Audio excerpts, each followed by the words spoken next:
This is the MLW Radio Network.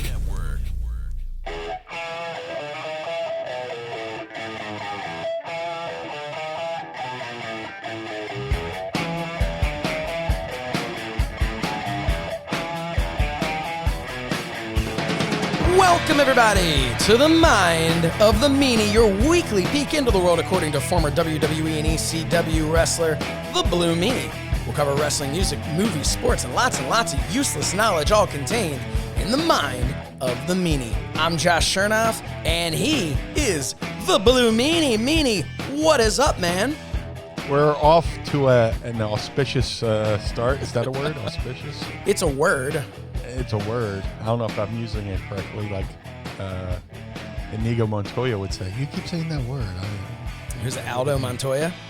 Yeah, I almost said Aldo Montoya. Shout out to PJ. Yeah, man. Yeah, we had a little fun there before we started here with the Pod Squad, who are watching live and before your eyes, something like that. Yeah, I've been watching a lot of Van Halen, so I try to bust out a David Lee Roth quote, and your naked, steaming eyes, or whatever the fuck he used to say. Oh, thank you. So we're here, episode 34 of Mind of the Meanie. My fat cat laugh. That's allergies for you. It's like there you go. Meanie farted in the I was gonna say those are my laughs when you fart into the microphone. That's dude. Shout out to Chef Mike for fucking putting the timestamps up. Oh man, yeah, how awesome was that? I fucking lost my shit. He posted the timestamp for Spotify, for YouTube, for everything. This, for that. But hey, if you want to hear it, how about right now? There it was. You put it in your roadcaster. Hit it. Hold on. Hit it again. Right.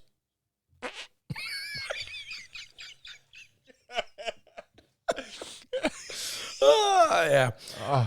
I was like, I'm gonna save this for the perfect time, and that's not even my best work. No, that's the thing, man. Okay.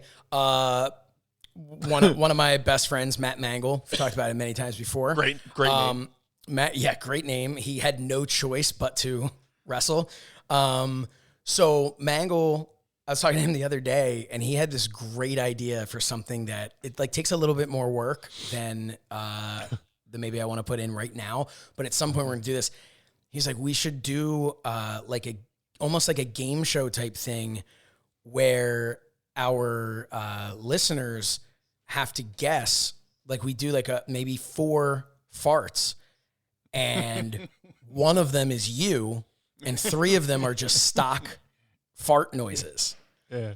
And people need to guess which one was just the fake stock fart and which one was actually Blue Meanie. I think for like when I move my studio upstairs, I'm gonna have, because I got extra mics. I could just set up a fart mic. You got to. You have to. Just just for like when, because I was like before I let that one out, I was fucking drilling my fucking couch. Yeah. Yeah, and we missed it. And we missed all there's of fucking it. sawdust underneath my fucking my sofa from all the fucking farts, and I was just like, man, that's why I cut you off mid-sentence. I was like, I gotta do this. I gotta do this. Well, I mean, so I've already been thinking about Mangle's idea, and I would say we could call the segment Guess the Gas. Find Meanie's fart. Find Meanie's fart. I love that. Smells like a fucking Doberman, John. Jesus Christ. Yikes. So how are you, Meanie? How's everything going? Congested, man. Yeah. You can't tell by my laugh. I'm good, though. Yeah. We've been making progress in the back room. Where eventually, you moved to your basement. I'm going to be moving up to the back bedroom. Trying to figure out, shout out to Mrs. Meanie. She's been doing a great fucking job, man. She painted walls, put up some wallpaper. She put legs on the bed that used to be my mom's bed, so we put it up. We went out and bought cinder blocks for some extra reinforcements for my ass. Wait, I'm sorry. Wait a minute. You put legs on the bed and then you had to put cinder blocks underneath? Well, here's how my stupid mind works, right? She put these 4 legs on there. I was like, oh, that's perfect. Mm-hmm. me, knowing how destructive I am, even back to my childhood doing the Jimmy Superfly Snuka leap off my bed, I destroyed box springs my whole life. Sure. So my fear is I'll sit on the side of the bed and they'll just go. So we're like, so you need an extra support. You probably would have been fine with an extra leg. I don't think you need an entire cinder block. Like I know you're a big guy, but big guy. Yeah, I'm a big guy. Man, big guy. That's an inside reference. I don't know if I talked about the lumberjack on the podcast before. But it sounds familiar. I just thought it was funny with the hand motion you're doing. We'll get back to the bed, but okay. I went to long story short, went to wrestling school at Al's, of course, everybody knows. And there was a student who wrestled as the lumberjack, and he was notorious. He was like big dude, big guy. And he would stand there and he would fucking because he was like maybe 6'3", 6'4", and he's always eyeballing other guys to see if he was taller than him. It was like he had a height envy. So he'd be like looking like, for those on Patreon, and then like you can see him putting his hand up to his thing like he's trying to figure out, how he is. He's like, oh yeah, he's a good dude. Big guy. He's Canadian, so he's like big guy. So he was measuring in not in inches, but hand like. All right, so we're gonna pause just to say Andy Slichter. Oh God! Not only do we need a big guy shirt, big guy. Go with the Canadian theme, the lumberjack theme. Let's see what we can come up with. But we also need easy. We're still friends on Facebook, so I don't want to make it seem like I'm mocking the guy, But you're not mocking him. You're trying to make money off of him. And then RJ, who was actually the one who made me think, he wrote, "There's a shirt idea." I thought he was talking about that, but RJ from our Patreon said, box spring destroyer since destroying box springs since, I don't know. And me doing the fucking Superfly off the dresser.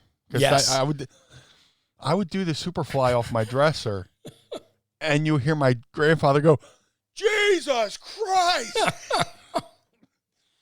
My grandfather had the voice of like a fucking bullhorn. It just like, he would yell something, and fucking you would recoil, and the fillings in your teeth would rattle, just like oh.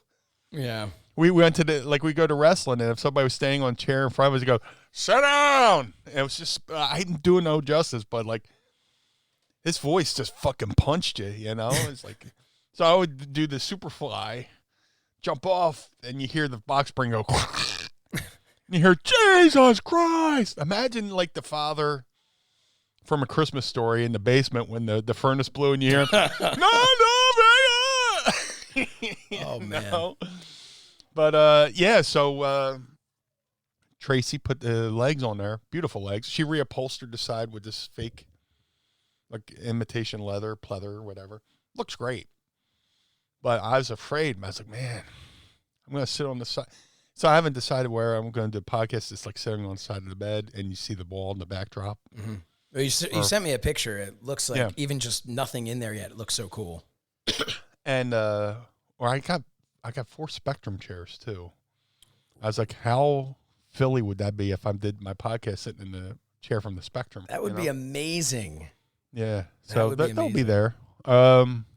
Especially just the idea of thinking that maybe there is someone listening to the podcast who once sat in that chair at the Spectrum, because who knows?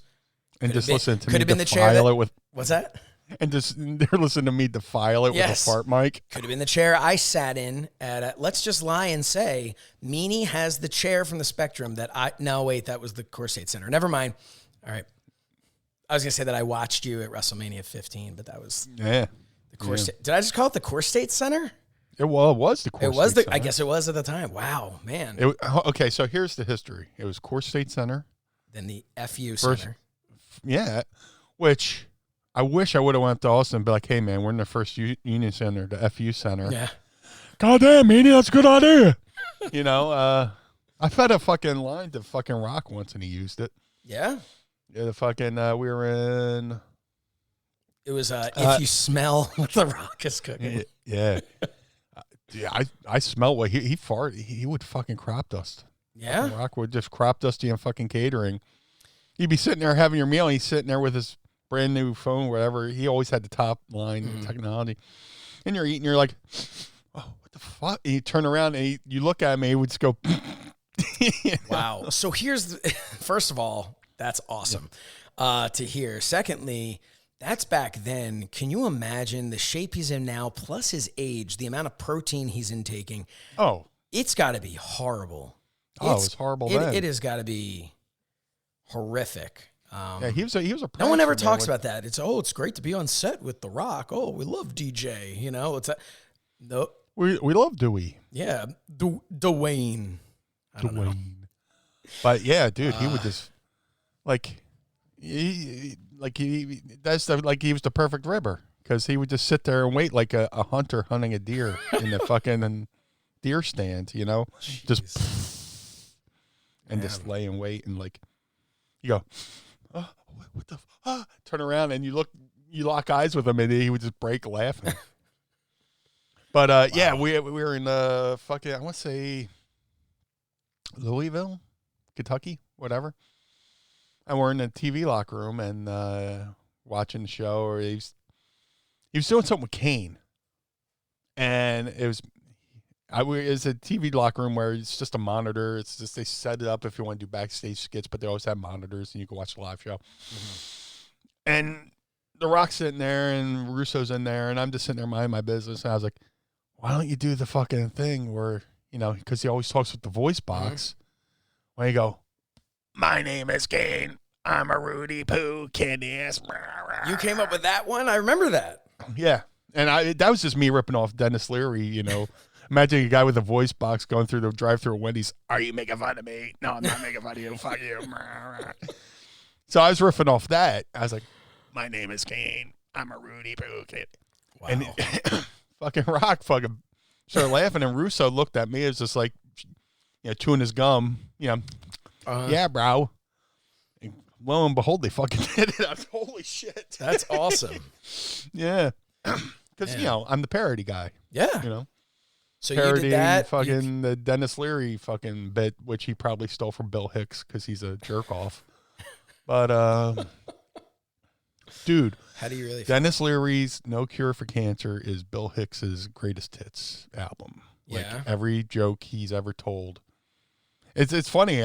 Bill Hicks died and Dennis Leary stopped doing stand-up, you know? So I don't know if I'm breaking any ground with that. Maybe it was an homage. Or homage. Yeah, it's too early for a commercial. Yeah. Let's try and knock one out of the park real quick. Yeah, right. 13 minutes into the show. Yeah. So, but hey, yeah, 13 minutes into the show, I'm gonna crack one open. How's that sound? I got a fun one here. LaCroix. How do you say this? LaCroix. LaCroix. Raz. Because isn't there an island LaCroix, or that's St. Croix? I don't know. I had an ex that claimed to live there. I was like, yeah, whatever. I ain't fucking impressed. Well, my dad had a store in St. Croix. Yeah, shut up. Get back to work. Num num num num. All right, so I've got Raz Cranberry. Nice. Yeah, I have fun a new favorite that I'm trying not to burn through this case because I really like it. But since I know where I can get it, I'll buy it more. Spindrift, sparkling, half a lemonade, half iced tea. Pretty good. Pretty good. It's like the fucking Arizona iced tea. Oh, sorry. No, hey, no, fuck you. That's fine. There you go. Oh, delicious. The Patreon members, go Pod Birds. Squad. Go Birds. Go Birds. They are wondering where I got this one from. So this, I just bought it at Wegmans. I also got this one, my backup. I got a backup over here too, in case I get extra thirsty. Oh, hold on. What's your backup? My backup is Blackberry Tangerine. Ah, same one too. Oh yeah, man, little samesies action going on with our seltzers. Yeah, man. Anytime we had samesies, hit the fart. Hold on, where? Samesies. All right. I just wanted to hear it. It's like, I know babies who fart louder than that. dude, you're not kidding. There'd be times because my son sleeps in the room in what was my office. It's still kind of my office because I'm in transition moving down here. But my 4-month-old son is in the office there, and he's sleeping in there. And there'll be time I'm like lying in bed, and just like an explosion happens. Yeah. And I'm looking over and I'm like, the fuck? And my wife's like, it's him. I'm like, well, it better be. Otherwise, I got to get the hell out of this bed and into the shower. Because it sounded bad. Because babies are so pure. That's why their farts are so bad. Yeah. So cute, but deadly. It's been described now as a deflating balloon. Anthony Camarada says, because of the show, every time I open a can, I instinctively say, go birds. We did it, Meanie. That was the goal. Because I had been saying, Conrad. I've been saying roll tide every time I'd been doing it. So Meanie, you had this idea, we changed it, and we're changing. I just think we're changing the world at this point. Yeah, one can of seltzer at a time. Yeah. Get on it, Selector. What was I going to say? I just had a fucking thought too. But yeah, there it goes. So it looks like some of our Patreon members are off buying shirts. Your baby was so bad that we had to pause recording because your wife texted you, major blowout. I need your help. Yes. Yeah, that was good times. I mean, I also baseball. Full disclosure, I really had to take a leak, as they say.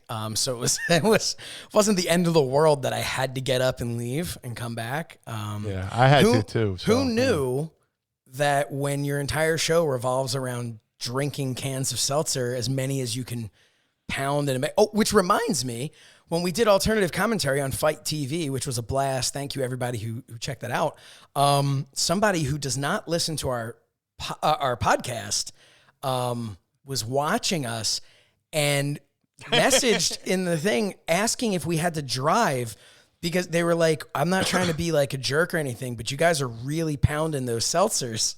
And we're like, no. These are soft. But yeah. It's like the never mind. That was a good one. The fucking penguin who had to go get his car fixed, and while the car's getting fixed, he went off to the local ice cream shop and got some ice cream. And he was eating ice cream, and he goes back to see how his car's doing, and the mechanic goes, looks like you blew a seal. Talk about the car. He goes, no, it's this ice cream.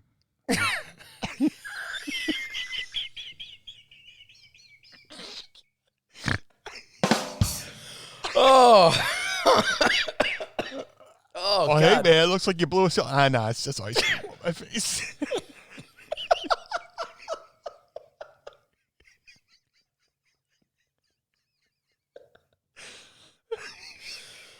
Oh, fucking blew a seal. Oh, man. That's why walruses go to Tupperware parties. They're looking for a tight seal.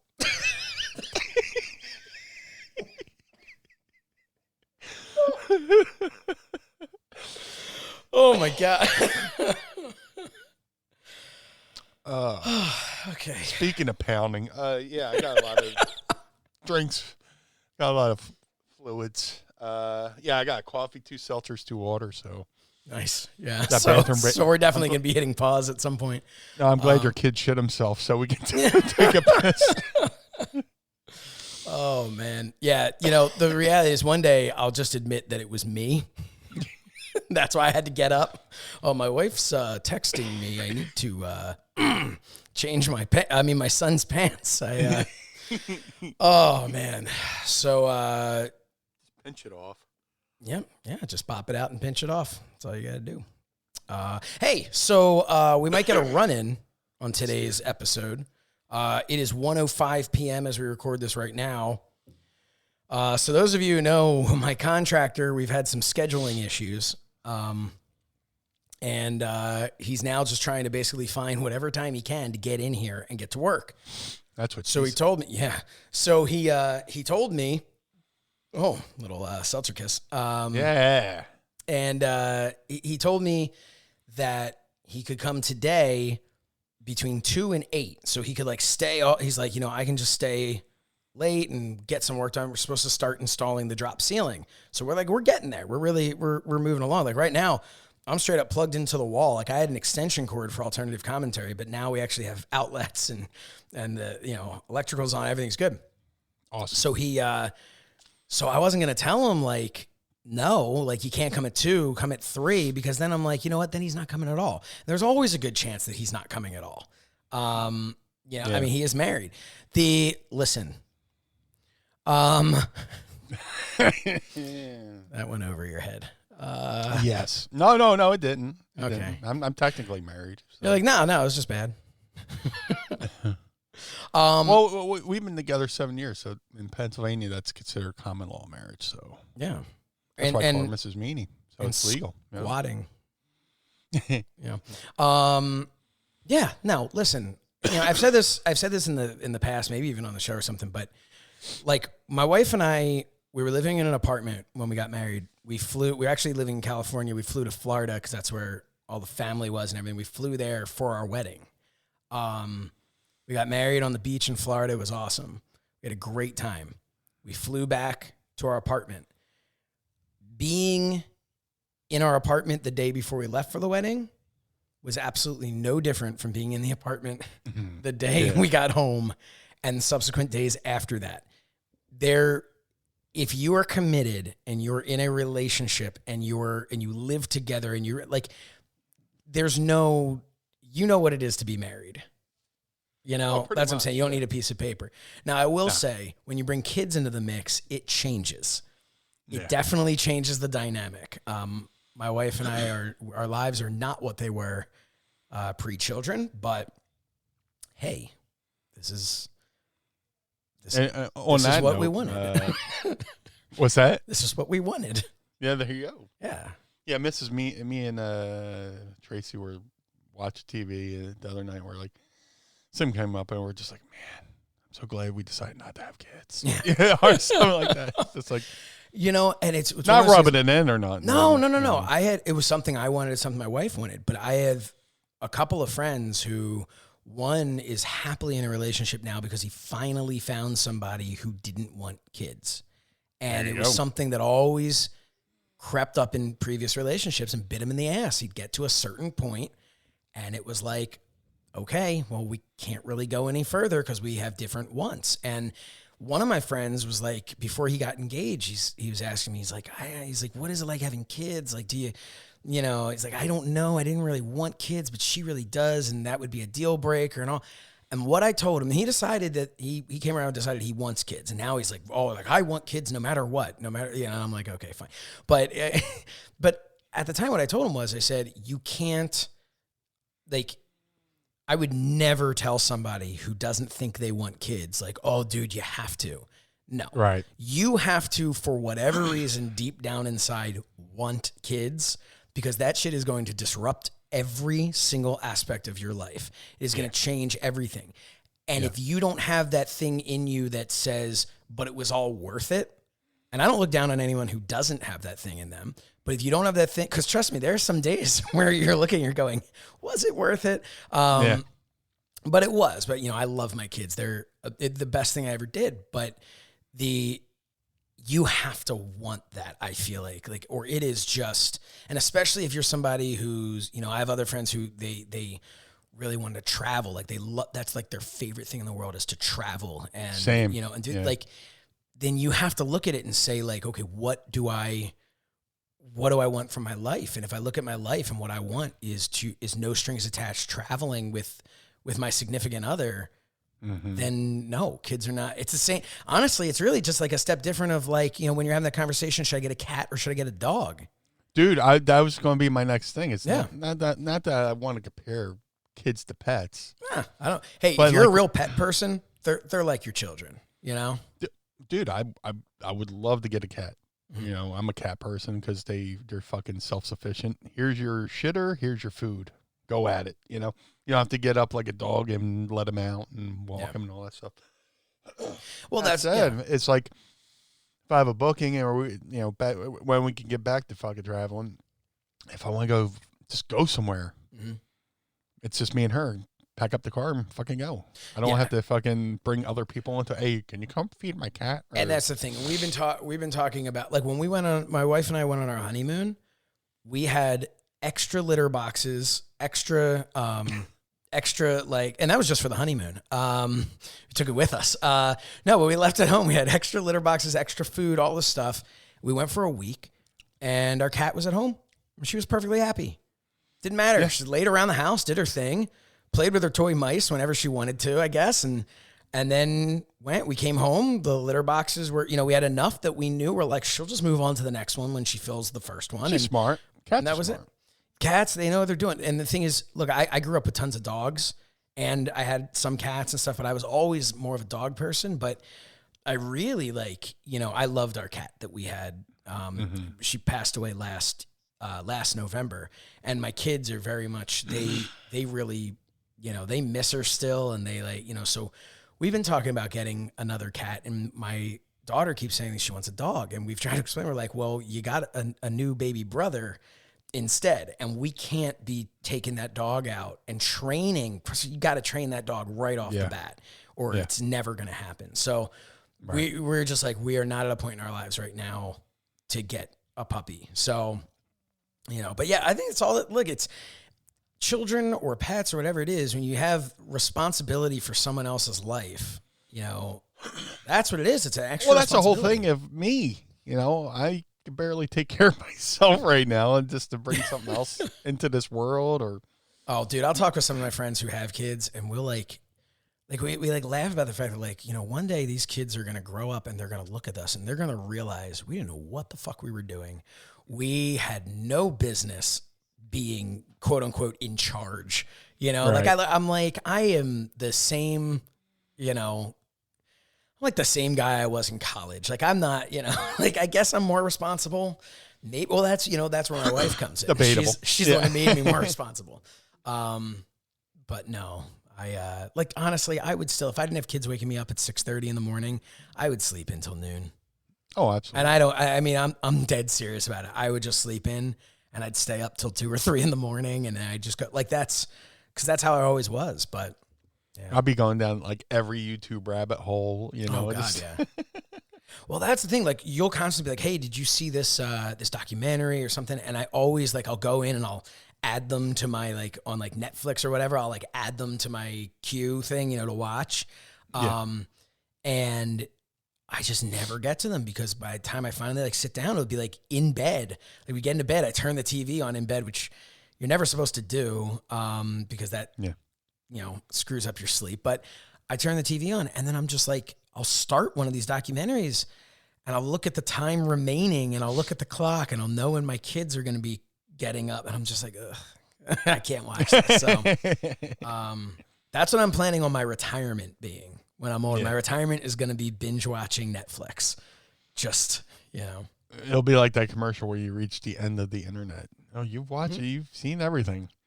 I can't watch movies. I have trouble watching movies in bed because I just fall asleep, But that's, that's if my wife is tossing and turning or something, I'll just be like, "Do you need me to put Raw on?" And then she's out like a light. So yeah, I can't even watch me that. too. I can't. If we can, I know we don't talk about the current product because we don't really care to, but dude, it is. We don't want to be like everybody else. you Yeah. know? I also hate to critique it, because there's so many aspects that go into why that finished product was what it was. Right. And you don't know the especially- behind the scenes stuff. Right. And especially during the pandemic with no live audience, because I'm sorry, and not to crap on your idea, which was the Thunderdome, it's not. Oh, yeah. It's still not a live audience. It's better, certainly Right. better, but it's still not a live audience. Right. So I hate to just, crap all over it, but Yeah. I'm not getting paid for it, so fuck it. It's unwatchable. Yeah. You know, and sometimes look, the last pay-per-view was really good. And I'm looking forward to, on the 22nd, we're going to be doing alternative commentary on Fight for Survivor Series. So yeah, if you think things are unwatchable, that won't be unwatchable, because if it's really bad, we'll just tear it apart. But it won't here's be. the thing, but too. It's like, really I'm bad. looking forward to they said, Taker's coming back for one final, whatever, not match, but final farewell. And I got excited, and I was like, oh, man, we're still in the pandemic. You know, there's like no crowd to. It really sucks. Imagine all these years later, and you finish your career in front of nobody. Yeah. It's like, I think, man. you know what I would love to see happen? And this is probably not going to happen. But, obviously, they did a great thing on Paul Bear. We'll talk about that in a second, because absolutely. Post a picture. Please. Awesome.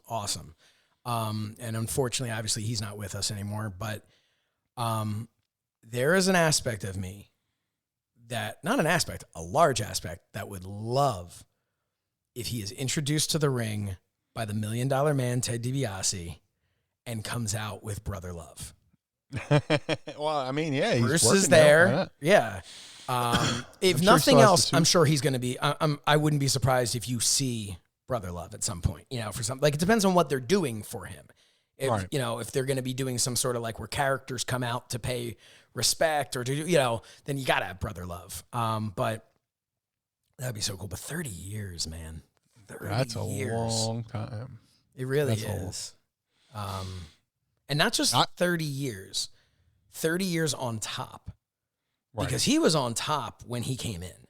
There was no, we'll build him up. He was Look, there. 29 years ago was Survivor Series 91, where he beat Hulk Hogan. It was the gravest challenge. He beat Hulk Hogan and won the world title. I was in high school. So you're talking about, from literally almost to the day, 1 year in the company, and he was the world champion. Yeah. But honestly, he was on top that entire year leading up to it. He was on top. So he was a main eventer. The way that I see it is that is beyond impressive to be able to be that level for 30 years, basically start to finish, and still at this point, they could plug him in 5 years from now if they wanted to. I mean, not that he could physically do it necessarily or have any interest in it, but 5 years from now, they could go, the main event of WrestleMania is going to be so-and-so versus The Undertaker. And guess what? Tickets are going to fly. Yeah. And he took a character that really, in hindsight, probably shouldn't have worked, but he made it work. Yeah. Because that was like a typical WWE 80s character. Mm-hmm. But it was believable. And he was like a modern day horror movie villain, in the vein of like a Jason or Michael Myers and stuff like that, who just kept coming and you can't kill him, and stuff like that. And back to the talking about Paul Bearer, and Paul Bearer completed that puzzle as well. Yeah. Just being his mouthpiece and stuff like that, and just to see the evolution. That's an important thing in it. Excuse me. That's an important thing in this business. You got to evolve, or you just grow stagnant and you just fade away. Yeah. But he took a character that probably by all rights shouldn't have made it, and he made it. Yeah. He made it something. He made consistency, staying power. He had it all. Now, Sean Jones, one of our Patreon members who's in our chat here. By the way, patreon.com/mindofthemeanie. You can watch this live. We've got a ton of people on here today. Probably our most, we got even more. This is great. Our most people on chatting it up here. And we'd love to have you on here too. I would love to have hundreds and hundreds and hundreds of people on here to the point where we spend the entire show at an Ask Meanie where everyone's just. Yeah, why not, but, man? Make it it is a community. Yes, it is. And we want you to be a part of that community. And now's a perfect time to remember that starting December 1st, we are changing up our Patreon tiers. We are going to have, I want to say maybe 5 tiers, I believe is what it's going to be, 5 new tiers. And some of them are going to be limited to a certain amount of people. Like, we're doing all new things. But if you are a $5 or $7 member, which is Pod Squad Elite Plus, that will all be merged into one OG Pod Squad tier. That will be locked after December 1st. You will be merged into that. We want you to be able to join that. We want you to be a part of it, and it will lock in everything that you have right now, all the opportunities that you have. And it's going to lock you in. Here's the other thing. If you're only $5 instead of the $7, that means you choose between a phone call or being a part of our Zoom call. So we're still figuring out what we're going to do with that. When we merge you into one, we may end up doing, whatever you are at the time is what you get locked into. We'll figure it out. But what I'm saying is, join now. You save yourself some money. You're going to be able to it's going to be much higher tiers to be able to get some of the things like the phone calls and the Zoom calls and stuff like that are going to be higher than the $7. So we would like you to join now before December 1st so that you can enjoy that and be locked in, grandfathered in at that price. So yeah, we'll see what happens. It's exciting to move into a new direction with the Patreon, and it's been great so far. I mean, we've really have the sense of community. The last Zoom call we did was so much fun that I'm leaning heavily towards like Zoom calls because I feel bad when we call somebody and it seems like we catch them off guard, and it's like, hey, do you have a question? And they're like, the other thing is we're very lucky to have a lot of listeners who are outside the U.S., different time zones. And the problem that we've run into it is, Meanie and my schedules to be able to do these calls, unfortunately, we can't really work around, you can't look at, 100 different people and figure out, okay, how can we work around every single person's individual schedule and time zone and all. And what happens is there have been people who have said, yeah, I know I'm paying for it, but don't worry about it. It's a different time zone or whatever. And we still have tried our best to be able to get to them. But I hate the idea of like, oh, sorry, we just had to leave you a voicemail because, it's 3:00 in the morning where you are. And this is the only time we can do it. I feel like such a heel, So, I mean, the Zoom call is a lot easier for us to schedule and say, this is going to be this month's Zoom call. It's going to be at this specific time. And everyone can, and we plan that to say, okay, what time do we think will be best for everyone? And maybe not great for everyone, but the very best we can do for everyone as a whole. Right. And then, people can try and schedule it out to be a part of it. But we're also making sure that the tiers that are going to offer the Zoom calls and the phone calls are also offering a lot of other things. So if you are one of those people who's like, well, I'm almost never going to get a phone call, only get a voicemail. Well, don't worry, because it's going to be well worth it for the other stuff that's going to be a part of that tier. So, yeah.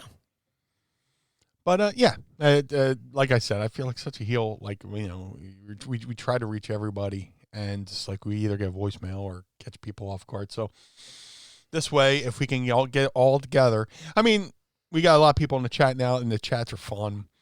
But to actually have faces with the names and be able to talk directly into the camera to somebody who's asking you a question directly into a camera, it's a little bit more personable. You know what I'm saying? Well, it's than also just cold calling. And one day when we get the opportunity to do live shows, which the world's going to return at some point, and we're going to be here waiting. I've been mapping that shit out in my head so bad. I sent you a link to a piece of equipment we might want to get for the live shows. Yeah, like we're our game plan is that when the time comes, we are going to be ready to jump and do these live shows, and aspects of the live shows will be involved in these new tiers as well. There's a lot we want to do, but one of the things we want to be able to do is when you walk up to us and say hello at a live show, we don't want to just be like, I'm sorry, and what's your name? Right. because we know you guys. So we've got, here's Jack Gray. I'm seeing James Sorensen. These are some of the names that are up here. Travis. These are our Patreon members that we've had for a while now that we feel like we've really gotten to know. But the Zoom call, as Travis is saying right now, the Zoom call was so much fun. Even my cat Voodoo had to make a run in. And yes, and your cat looks so much like my cat that I was just talking about before. I loved seeing that cat. We now know what you look like. When we see you, it's we like it better, and that's it. So, but what I was going to bring up before what got me into this was Sean Jones saying he loves Taker but never wants to see him wrestle again.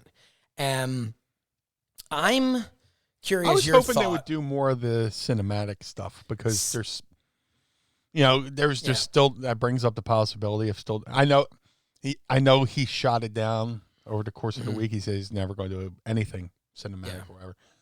But I was always hoping that we'd get that one Undertaker Sting battle, So it's interesting you say that. The mark in me. It's interesting you say that. I've noticed in the promos with The Undertaker that the crow from Sting's entrance music or from his entrance video and the sound of the or whatever that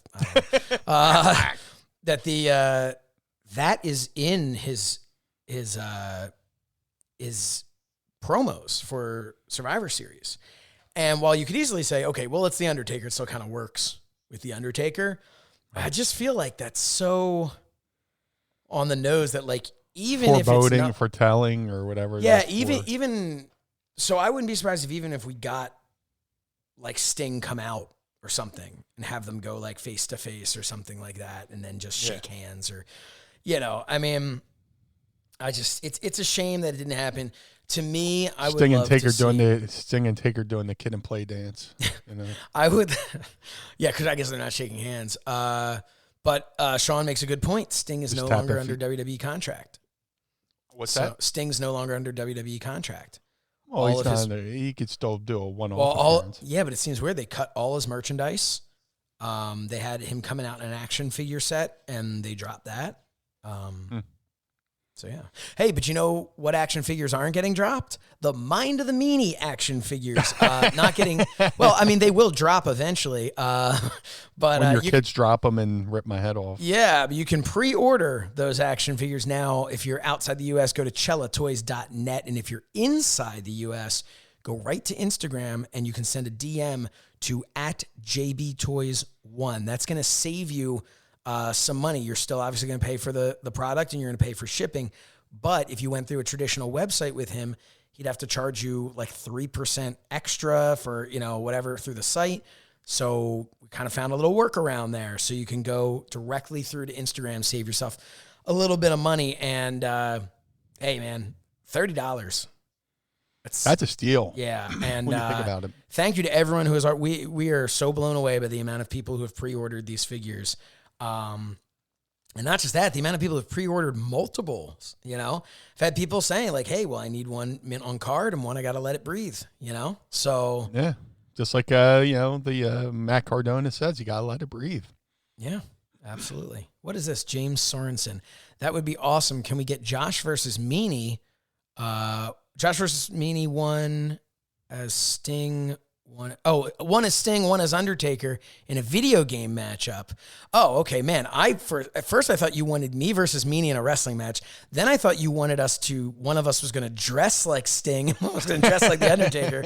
Oh, so basically you want us to do a video game. Some kind of fanfic over I mean, here's the thing. Who do you want to see win? And that's who Meanie's going to play. Because Meanie's a gamer, and I've got two left thumbs. So, well, speaking of Undertaker, the best would be like... people playing No Mercy and stuff, and they would have they would give the Undertaker my entrance. It's on YouTube somewhere, and he'd be doing my Meanie dance. And it's stuff so like awesome. That, so that's probably as close as me being over as an Undertaker. But, So go get those action figures now. While supplies they are last. some good looking toys, man. They knocked it out of the park to the fact that I was like, man. Also, I can't wait to put it on my shelf, and I might just get a couple for myself. I'm gonna get like 40.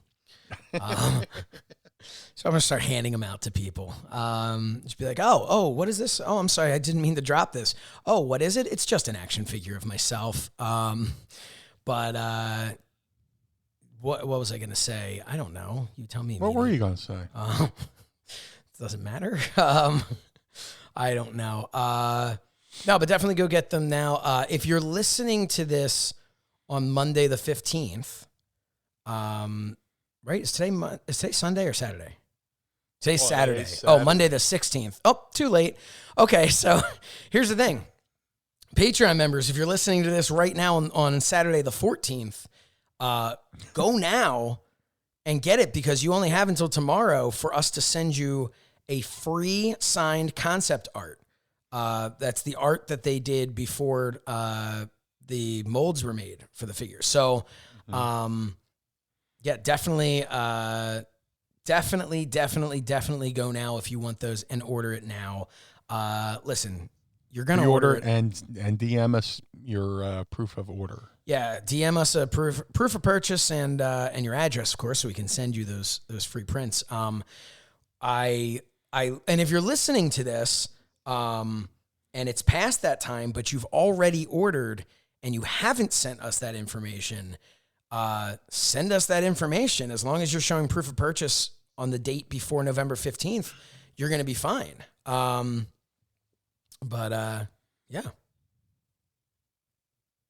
So that's that. I was just going to see how long I can make that fucking silence last. Oh, okay.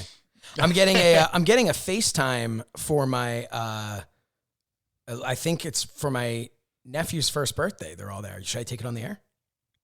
Why not? Oh, I just missed it. Oh. It was Fred. Fredward calling. Fredward. Let's see. See if I can call him back. I'm going to FaceTime Cartoon him on King. the air. This is what we're getting. If it's terrible, we'll just cut it out. Fuck it. Yeah. Fuck it, Fred. Yeah. Hey, you are live on the air with the Pod Squad. Oh. We are celebrating my nephew's first birthday, which absolutely sucks that I can't be there. Happy but birthday. I see him there. We wanted to answer this because you let him know he's one, so he doesn't care. But you let him know that it was important enough that we would answer it to put on the air. So, take some videos if you could, and when we wrap up here, I'll FaceTime back with the kids. All right. Happy birthday. Happy birthday. Oh, you can't hear me. What am I saying? No, I can't hear you. You can't hear me. Well, there you go. I did seen a face thing to my ears. You can't hear me. Oh, happy birthday. We got a bunch of Pod Squad members wishing a happy birthday to my nephew. Nice. He is such a cute little guy. I have not seen him since February, and it just sucks. It does. He is so happy, such a happy, round little boy. He is so. He's a big dude. Sounds like you're describing me. Yeah. Happy. He always wears a kind of cut off shirt. Daisy Dukes.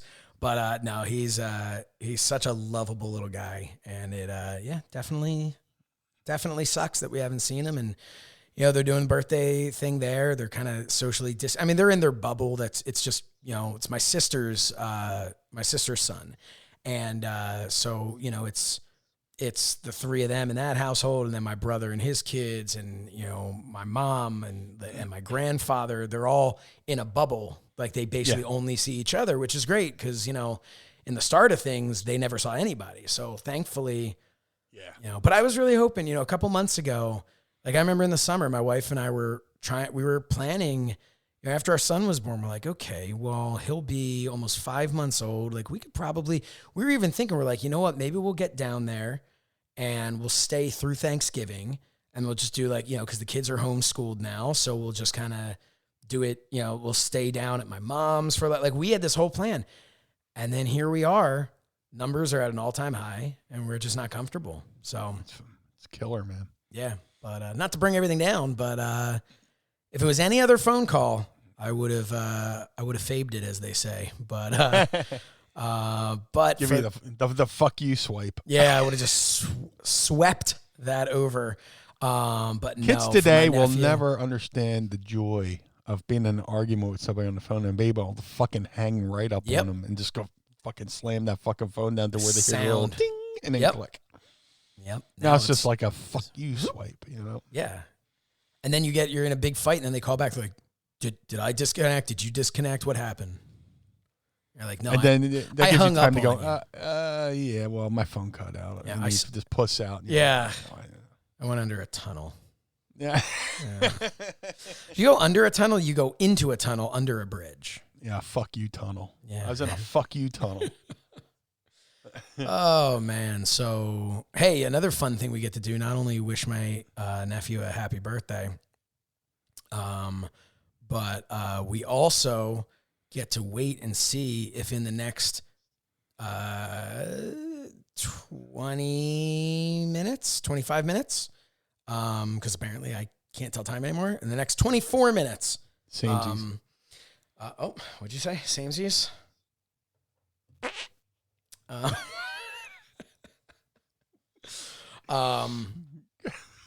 In the next 20-something minutes, the contractor should be here. And I did tell him, I said, hey, I'm going to be doing my show. Now, he has no idea what this show is. So, you know, and he'll only be able to hear my side of it. So who the hell knows what's going to happen. You could play the William Regal, he's a man theme as he walks into the room. He's a man. Oh, man. Yeah, the contractor squeezes freshly squeezed oranges with his hands. Such a man. Oh, man. You know what? Shaves with an axe. He's a real man's man. Real man's man. I think I talked myself into a shoot because I got to take a fucking piss. Do you? Yeah. Hey, I'll tell you what. Go now, and I'm going to run as many of our commercials as we can while you're taking a piss. Go right now. Okay. Like what you hear on Mind of the Meanie? Then come join us over at patreon.com/Mind of the Meanie and become an official member of the Pod Squad. We have exclusive merch, monthly watch-alongs voted by you, plus you get to watch every episode of Mind of the Meanie live. It's like Fight Club, except we talk about it. And if you want to be a super secret Pod Squad member, come join us on Patreon. And aside from everything I mentioned before, you also get 20% off all of your merchandise over at ProWrestlingTees.com/Mind of the Meanie. And there's just so much more. So head on over to patreon.com/Mind of the Meanie. Check out everything we have to offer and become an official Pod Squad member today. Say hello to the Pod Squad, man. Meanie is still taking a leak. The best there is, the best there was, the best there ever will be. If you want in on the best wrestling tees in the business, Homage has you covered. All the styling, profiling, limousine riding looks from the rings of yesterday and today in super soft fabric and comfortable fits you can't get enough of. Yeah, that's right, man. I've been a fan of Homage for years. I've been wearing their shirts for years, everything from pro wrestling to pop culture. And dude, I get so many reactions out and about in the wild when I'm wearing my Dusty Rhodes shirt, or I'm wearing I'm a Funker shirt, or my old school ECW shirt. Homage makes shirts that are comfortable and stylish and definitely retro, which is the thing I've loved about them for years. Mind of the Meanie listeners, you can use the coupon code MEANIE for 20% off your first purchase at homage.com. That's HOMAGE.com. Ooh, the homage.com. Freak out! Freak out! Freak out! Meanie is back now. It was about 1.5 commercials. That was pretty good. Yeah, I almost went to a catatonic state there. Oh, man. Came back if you relax. So, welcome back. I hope that didn't kill any creative juices I had. Like, I think did you just piss them out? What happened? Dude, like, some of the best matches I've ever had are matches where right before I go through the curtain, I go, man, I got to take a piss. and I go through the curtain, and then like I hit every fucking spot and fucking. You have a sense of urgency. Yeah, a sense of urgency. Get through the match without, wetting myself. But and I'd say 7 out of 10 times that happened.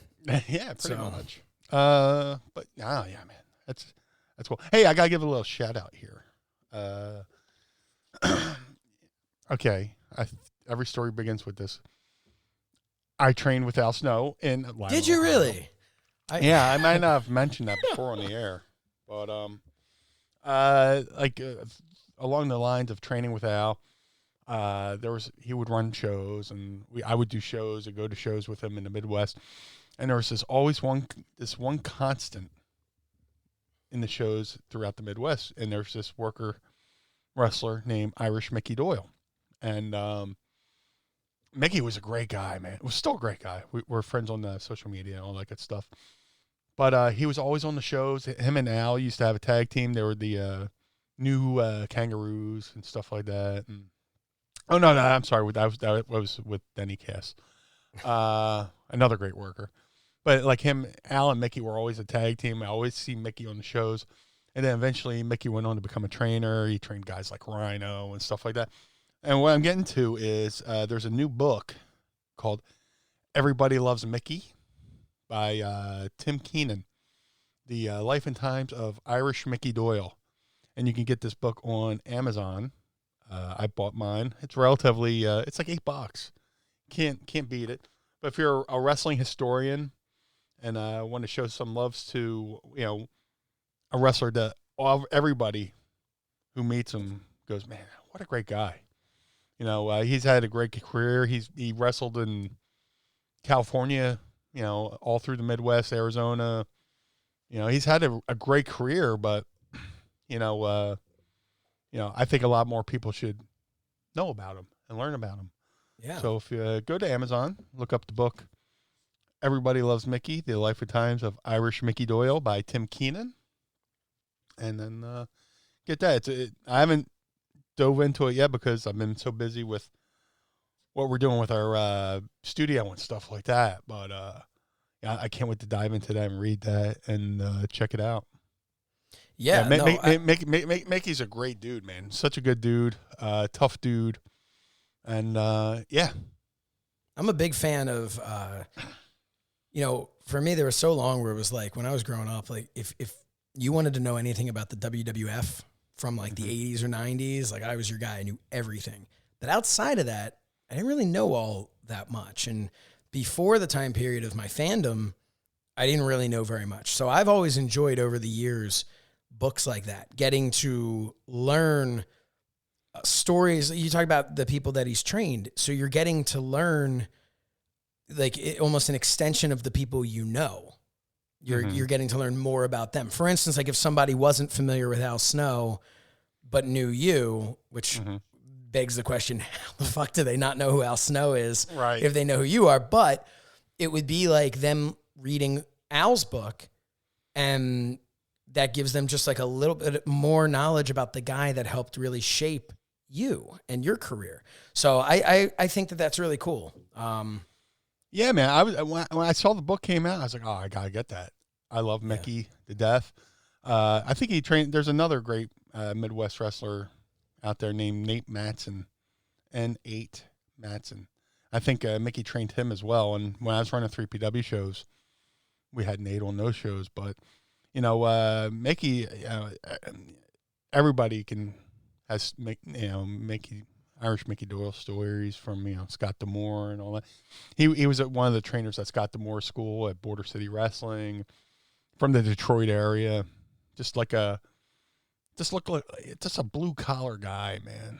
And he reminds me of like a Tony Gurria, Yeah. So that old school throwback, but great dude, man. Great worker. He was in the tag team, the Hippies, with Mike Boyette back in the day, which I'm sure everybody's, if you're an old school wrestling fan, you've definitely heard of the Hippies. Mike Boyette went on to, work in the Watts area and stuff like that. So I'm trying to think the promotion, the LaBelles in California, where Piper first started and stuff. Where Piper got one of his starts, wrestling at the LA Coliseum. Right. Not the, Oh my god, I can't think of where. Yeah, ECW had Heatwave 2000. I can't think of it. I'm drawing a blank, but a historic wrestling wrestling and boxing building that's now a church.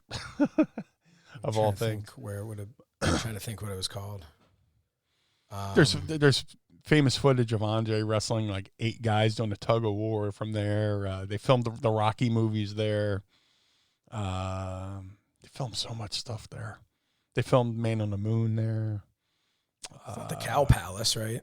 What's that? Not the Cow Palace. That's something else, right? No, that's San Francisco. That's San Francisco. Okay. I'm talking about Los Angeles. Oh my God. I want to say LA Auditorium, but I'd be wrong. Rage Against the Machine taped a video concert there. Great building. It's where the ECW XPW brawl happened. Yes. Let me get the Twitter machine out. I'm going to drive myself nuts. Where'd you say it was? Heatwave? Heatwave 2000. ECW Heatwave 2000. Let's sign up. Olympic Auditorium? Grand Olympic Auditorium. That's all Travis. Thank you, Travis. I remember Travis. Grand Olympic Auditorium. Historic Grand building. Olympic Auditorium. Okay. You know, Mickey was there, cutting his teeth. And he's in Michigan now. He's in Detroit. I still see him on social media. And I'm so happy he's got this book. There's a T-shirt, too, I want to get that kind of looks like the Heineken logo. But, yeah. I always got to give a shout-out to, the people who came before me and great worker that a lot more people should know about. So, look him up on YouTube, buy his book, celebrate him. I like to celebrate the people who made a positive impact on me, Yeah, I think that's a great idea. I do want to update everybody that my contractor just said that he's running super late and not sure that he'll be able to make it today. But definitely will be here 9 a.m. tomorrow morning, which is, as we call it in the business, a guarantee that he won't. So as long as he's there before the football game, before the Eagles game, I'm telling you, you guys will never understand the frustrations that the joy I'm going to have when this office is eventually finished and the studio is eventually finished. And I've told him before, I'm like, look, I've got So Says Shernoff that we're recording on the 22nd in the morning before we do alternative commentary for Survivor Series. And I told him, I was like, listen, man, it needs to be done by then. I can't. It's one thing, like what you're seeing right now, if you're on Patreon, is you're seeing this tiny little box where you can see this shelf. Mm-hmm. Nothing else is here. But So Says Shernoff, I need the rest of the decor. I need a set, or it's going to look ridiculous. Have you thought of going into green screening and stuff like that? So I had... Green screen is what I did for So Says Shernoff in the studio. Yeah. The entire thing was green screen. So obviously, I could make it look like I'm there, but it's two things. Number one, we had a real studio audience. So having the big set and making it look like this gigantic studio and all that stuff was cool with the sound of the audience there. I feel like to sit on the green, like, I'm So Says Shernoff Thunderdome. Yeah, exactly. I'm here. I'm in my house. So I wanted also at the same time I'm setting this up as the nice podcasting thing, and I don't want to do a green screen every time we sit down and do this. I want to have actual tangible things that I can touch and have behind me, and then I wanted also on top of that, it's also my office. So, right. I'm also going to be working in here too. And I love the idea of having these display cases that will have, all these, whether it's my like Hasbro collection I have, or just miscellaneous shelves of random crap that I've, that I have. So yeah, I like having the physical thing. And on the other side, of this over on that side is going to be, I've got a couch over there, and it's still wrapped up in plastic, but I got a couch over there, and I'm going to have my guitars there. And so hopefully I'll be able to start teaching my kids how to play guitar and things like that, kind of be cool, but they're not going to listen. But But I'll try and do that as an excuse to be able to play guitar. So, yeah, I don't know. Get like a little hook in the background so you can hang a guitar in the background. I could do that. Yeah, I could do that. I'm looking around you talk about, I'm trying to do the thing with my office. I got a lot of cool stuff around here. I can, because I'm going to have like a blue wall in the background. Try to figure out what to put in there. I want to, like I said, I had a belt hanger. I want to hang the belt in the background. Yeah. So it's still part of the background. Is it going to hang down or is it going to hang across? So it'll hang down. Okay, nice. Hang down. And shout out to Wildcat Belts. They had sent me one, and I lost it somewhere in the hoarder house. So I had to say, hey, man, can you resend me that belt hanger there? So he's sending that, so I'll have the belt. And it's got this really cool Job Squad sign. I just realized I could probably put up there. Shit. Nah, I can't move that. I'm going to knock too much shit down. But it looks like a license plate. It looks like one of those old school British license plate. A fan from Germany gave that to me at a wrestling convention. He brought it all the way over, and we had a Job Squad reunion, and he wanted to take a photo of us with it. He goes, do you want it? I went, fuck yeah, I want it. That's awesome. Or else am I going to get a customized license plate and not be in prison? But I got like a old school fireman's hat that was my grandmom's friend. That's awesome. That. It's a little nods to my family. But and that's that's kind of what I have. It's like random things either from my childhood or from stuff that was like my dad's, and like things like different nods to different parts of my life, different important people in my life. I even have I shadow boxed in one of those big shadow box things. So I have framed the newspaper articles from when I did the Teenage Wrestling Foundation thing at the Fort Washington Expo Center. And nice. In that, I'm wearing my gear that I wore when I wrestled at that event.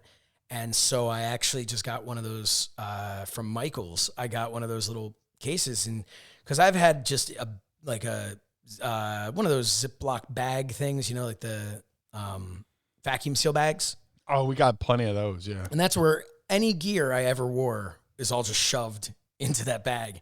So I was like, you know what? I wonder if I could take this out. So it's the singlet and like the shirt I wore to the ring. And I put it up there. And so I'm going to hang it in my office, not where anyone can see it, because no one cares about that. That's just for me. It wasn't a big deal. But I've got so I'll have the framed newspaper article, and then I'll have the actual gear I wore next to it. Because I looked at it and I said, I'm obviously never going to wear this gear again. And not just because I couldn't fit into it on my best day, because I'm a decent amount older now. But that's like me with my zebra kid gear. Yeah. but I just, I was like, I want to be able to sit here and look over at it and have it remind me of kind of that,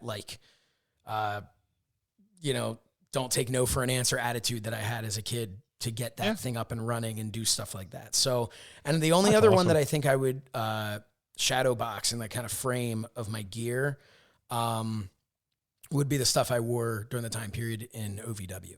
Just because that to me was, while again, compared to other people, I understand that this was, it's not like I was even main eventing in OVW, but to me, that was an accomplishment to get to be there and to work with those guys. And the thing, more than anything, the things I learned, and I have such a positive memory from that time that to look at that gear, it's like almost like look back and be like, oh yeah, that was real. Like I actually lived that, because that was the dream when I was a kid, and to be able to be a professional wrestler. And it wasn't until I got to OVW that I actually felt like, successful or not, I actually felt like I was really a professional wrestler.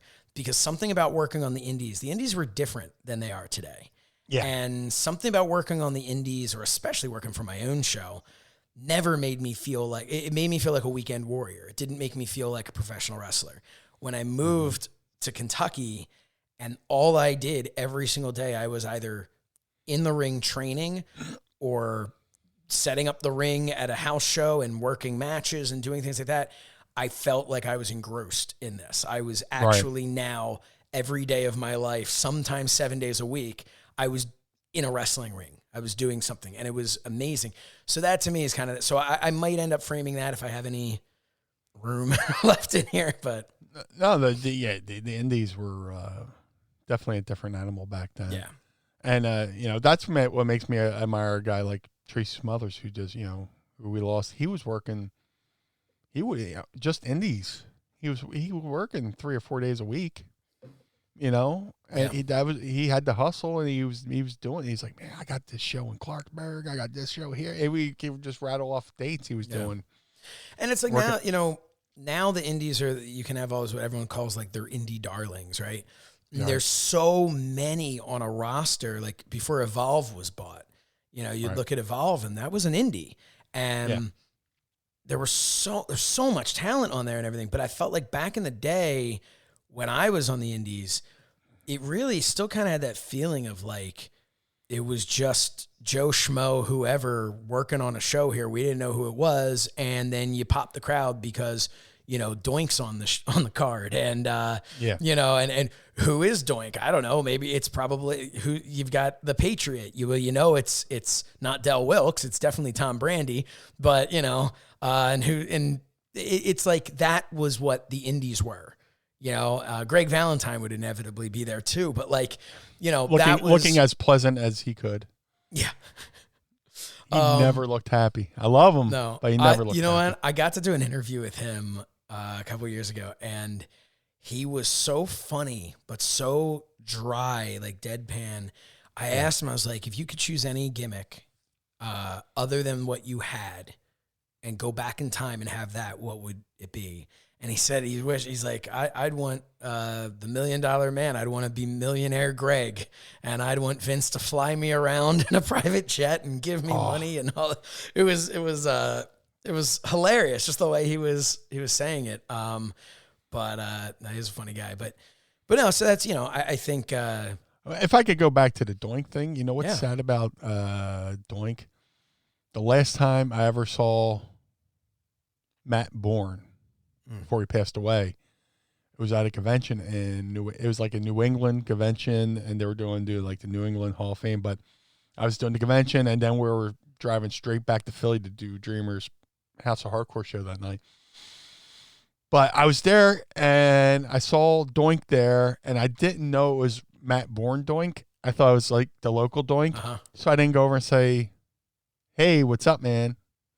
Even though I probably should have. That's good decor to have. Mm-hmm. But and then I found out Matt passed away, and that was like his last appearance, and I'm still kicking myself for not going over because I was like, that's probably just a local Doink. Well, that's the thing. I mean, what are you going to go? You're going to go over and pay your respects to, the local indie guy that they just put makeup on. You know what I mean? Right. Like, if anything, that guy should be coming to you, introducing himself or whatever. And that's probably me going, look at this motherfucker not coming over and saying hello. Yeah, right. And meanwhile, it was the real Doink. Yeah. I was like, you talk about how, like, you're not supposed to have regrets in life, but that was like one of my regrets because Matt Bourne was a good dude, man. He was always cool to me and stuff like that. Anytime I saw him, we did plenty of shows together. But the makeup, I was like, I was like, that's not the real like Doink. I mean, like. Yeah. So many Doinks, man. Yeah. They should have like an indie Doink Royal Rumble. Yeah. Here comes Pittsburgh. They could all just throw things at each other's balls. Where'd I Doink you? That's a little meat for the base. How long have you been listening to Mind of the Meanie? Yeah. Get that reference. Hey, James Sorensen was writing, I want a Meanie or Josh book. I mean, I feel like as I do every weekend and Mondays, a fly on the wall, listening to these amazing stories from these two amazingly talented and wonderful brothers, Pod Squad for life. Well, thank you. Thank you. So I had actually, my brother had written a book about some of the things that I had done in the business before, like looking at it from like a basically like a trying and failing standpoint. And I don't mean that in a bad way, like kind of just like, this is what my experience was. And it was for sale once upon a time. And when I got back into wrestling, we took it down because I just didn't want, there was definitely, when you write a book, sometimes you'll tell stories about, I didn't say anything bad about anyone, but like, it's one thing when you have nothing to do with the business and you're telling all these stories and I don't know, there was something about it. I was just like, you know what? It's so uninteresting. Like I said, it wasn't because I was saying anything bad about anybody. It was just like, it was so uninteresting and so much of like an insisting upon myself. Like it was something, you know, like I looked at it, I said, you know what? I'm back in the business. Let me go do something actually worthwhile. And then maybe one day I'll write a book, you know? But like we had tried to, you know, that was something my brother, when he was starting out becoming an author, he was, you know, toying around with that. And I was like, nah, let's just kind of shelf that, that idea for the time being. But Meanie, I know you've worked on you've, I've got stories written. Yeah. It's just, how much is worth a book. And there's a lot of stuff like, oh man, do I want to go there? You know? Well, that was the other thing I felt with my book. Like it wasn't like personally, I mean, like, there's yeah, so well, many no, that's what I'm things, saying. Like I nobody haven't even talked about. No one would care about personal stuff from me. And I don't mean that in a self-deprecating. I mean, like, you know, you're being too hard on yourself. No. But I mean, like, well, look, maybe if I'm able to actually do something worthwhile, like, you know, ride your coattails, maybe people will wonder more. But like my half shirt tails. Yeah. You have to, people want, you know, the concept of it was really interesting because it was the idea of like, you know, here was my viewpoint on why it was so tough to make it in wrestling and what the, you know, behind the scenes. But that's interesting. It was very interesting, but it would have been even more. It wasn't like, I had always told Fred, I said, I think instead of writing it about my journey, you need to write it more from just your perspective of watching someone try and go through this stuff.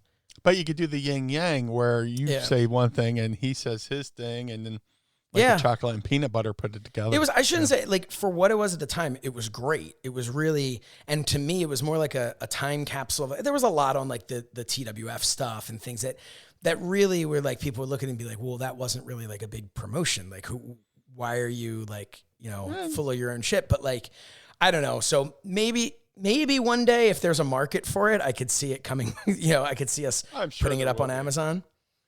Dude, I've seen plenty of wrestling documentaries and stuff like that. And just like, you know, I might not have known the person, but it made me interested in them you know. But the other side of it is I've tried very hard. I know what this business is like. And I know you know this too. Like you said, there's certain things you don't want to say about yourself personally, but at the same time, you know, I didn't get along with everyone in the wrestling business all the time. You know, there are definitely stories that are interesting that I look at it now and say, as someone who's lucky enough to be back involved in this business in some way, I have no interest, not even a burning the bridges thing. I have no interest kind of breaking that bond, breaking that, you know, I don't know. I'm not looking to rat people out. I'm not looking to, you know, I just honestly, I want to walk into a convention when we're allowed to, and anyone I see that I've ever interacted with, I want to just be able to be happy and smile and say hello and get along with people. I feel you on that. Not because we had a crossword with each other back in 2006. You know what I mean? Like, right. So that's the whole thing about the shoot interview thing too, and book things. Like I've seen people put out books where they just totally bury somebody. Right. And then they're at a convention together. Like Nova and Bob Holly had like this real fucking heated thing that happened between them. And Bob wrote a book and he went off on Nova. Nova did the shoot interview. He shot all over Bob. So here we are, we're doing this convention in Fort Wayne, Indiana. And it's me. To my right is Nova, and to my left is Bob Holly. Like in that order at like the same table. It's like, holy shit. Am I going, like, I knew what Bob said about Nova. I know what Nova said about Bob. I was like, I don't think the promoter purposely did this, but. He did it as a rib on you. Yeah, I was like, I'm sitting there going, oh man. So eventually there's a moment where like Bob's looking over at Nova, Nova's looking over at Bob, and they went, hey man. And they start talking. And like they ironed like everything they talked about in each other's books and shoot interviews. They're like, what the fuck what were we mad about? You know, shit like that. And it was like kind of cool to see, you know? Yeah. I mean, and honestly, that's really what so many arguments of people in the business, like they just sit down and work it out, you know, without the boys. The me and JBL thing, you know? Absolutely. I said things, he said things, and then we got into a room and talked it out. I'm not minimizing the altercation or what happened between, you know, the two of you guys, and especially in that moment. Mm-hmm. But I can guarantee you, to everyone listening, that incident with Meanie and JBL has had a far larger lasting effect on anyone outside of Meanie and JBL. The two of you moved on from that very quickly, and the rest of the world is still like, you know, like, oh man, Meanie and JBL. Oh, is Meanie going to talk about JBL? You know, like, it's like, no, like this is, again, like I mentioned, like, you know, someone you had an argument with in 2006, like this was, I guess, 2005, but that's the thing. It's 15 years ago. Right. Like, this was 15 years ago. And the stuff between me and JBL happened in between 98 and 2000. Exactly. So it's like none of it, like this was so, and that was part of the issue that I've had with some books and things like that. Like you just, I don't know. I hate the idea of just having heat with people, and whether them having heat with me having heat with them, like whatever it is. Same here. It's just not, it's not worth it, because 9 times out of 10, you're going to be able to sit down with that person and you're going to be able to just kind of work things out and just be like, yeah, no, I was kind of a dick then. Oh yeah, no, I was a dick. Or, oh, you know, like, oh, this is why I did that. Or sometimes someone's just going to say, yeah, I was completely out of line. And the other person's going to say, okay, thank you for saying that. I accept your apology. And it's done. Like, you know, but people are different. The people evolve. Dude, I met this musician. I met Billy Sheehan he was in David Lee Roth's band, and he was in a band called Mr. Big. Mm-hmm. Their big hit was, you know, To Be With You. Amazing bass player. He's like the Eddie Van Halen bass players. That's why Dave hired him for his band when he left Van Halen. And I met him somewhere. MMR was doing something. For those who don't know, the local rock station in Philly is 93.3 WMMR. And they would do a week in Atlantic City between like 89 to like 92. And I would go to those when they were they're at Trump Plaza. And I would just go and check it out. And they brought on Mr. Big. I think they did an acoustic thing and whatever. And I knew where they were, you know, the bands would come out. I would run over to, you know, meet them and stuff like that. I met Billy Sheehan, and for some reason, I thought he was kind of being a dick to me. And it could have been just like, it was 7 a.m. kind of thing. And like from that point on, I was like, oh, Billy Sheehan's the biggest dick. Blah, blah, blah. He's such an asshole. Blah, blah, blah. And then flash forward to maybe 2000. I'm in California, and I go to the Rainbow, and you know, the people I'm with, we had access to go upstairs to this private bar area that a lot of people can't go to, and there's fucking Billy Sheehan, and hey man, what's up? I went up, and cool as can fucking be. Yeah, I was like, oh shit, I'm glad I didn't fucking bury Billy Sheehan. And that's I didn't go, hey man, you're a dick to me. Yeah. You don't know why he was a dick. He may have been a dick because he wasn't even paying attention because he had something else on his mind. You have no idea, and that's why, like, you know. And in hindsight, I'm glad I met him that second time, because now I'm like, oh man, he's a fucking great guy. Yeah. I mean, you know, maybe it didn't really totally, you know, you meet somebody and, you know, like, it could have spoiled me on him as a musician, you know, like. And I see that a lot of times when people go, oh, I met so-and-so. He was such an asshole. And I know the person. And I try to go, hey, man, maybe you just met him on a bad day. Yeah. You know? We can all be assholes on a certain day. There's times where, and, you know, I was in WWE. I was never on the level of Stone Cold or The Rock, right? But I remember. I didn't say that, but that's fine. But, there's a point where once you go from ECW TV to WWE TV and you try to walk through a Walmart and you realize somebody's fucking tailing you and following you around the store. Yeah. And like you And just that's want to before fucking the go camera phones. Huh? That's before camera phones. Before camera phone. Like I distinctly remember going to the Walmart here in South Philly on Delaware Ave. And I'm walking past aisle after aisle, and there's somebody on the opposite end, like looking at me, like fish eyeing me, and they're impatient with how I'm walking. Mm-hmm. I'm like, is this motherfucker following me? And you don't want to be a dick, and you kind of have to be on your best behavior.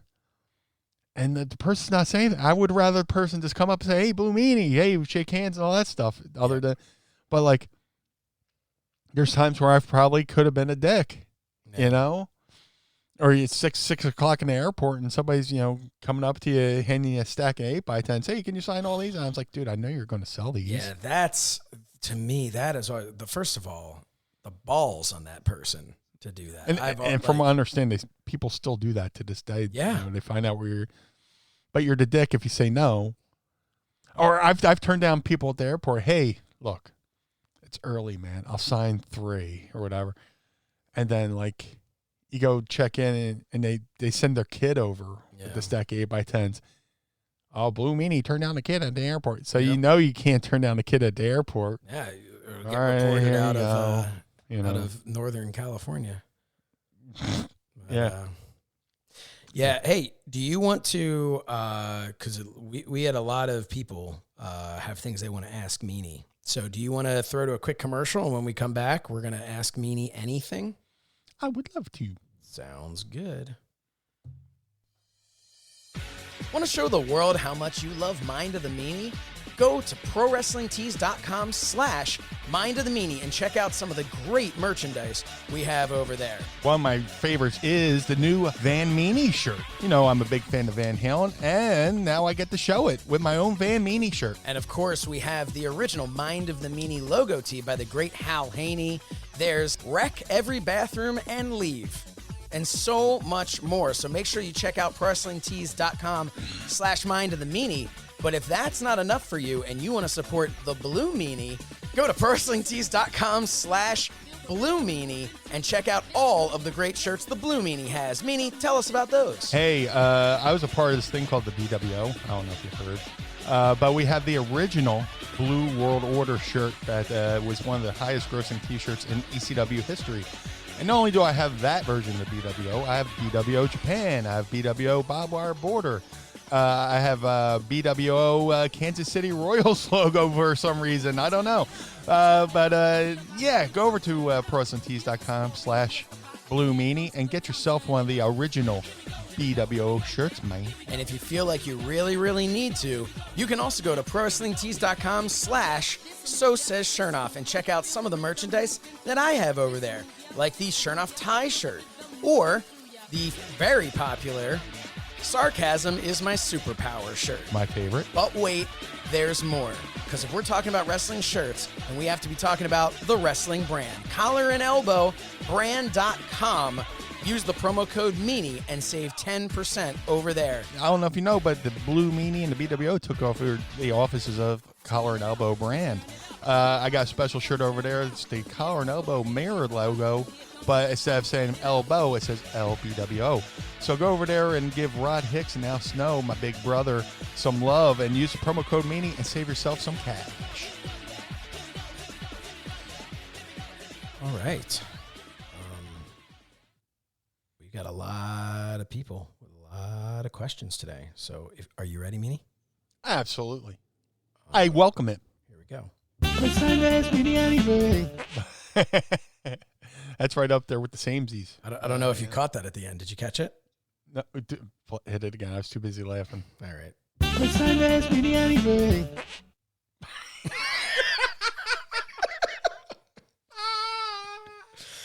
That's a keeper. Yeah.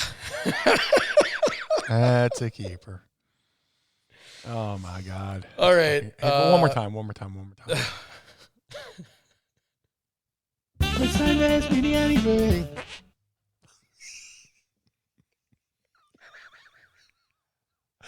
I'm 47. I'm laughing at that. Oh, fuck, man. Oh boy. Okay. First off, we had a bunch of people asking questions throughout. Yes. In the from our Patreon members.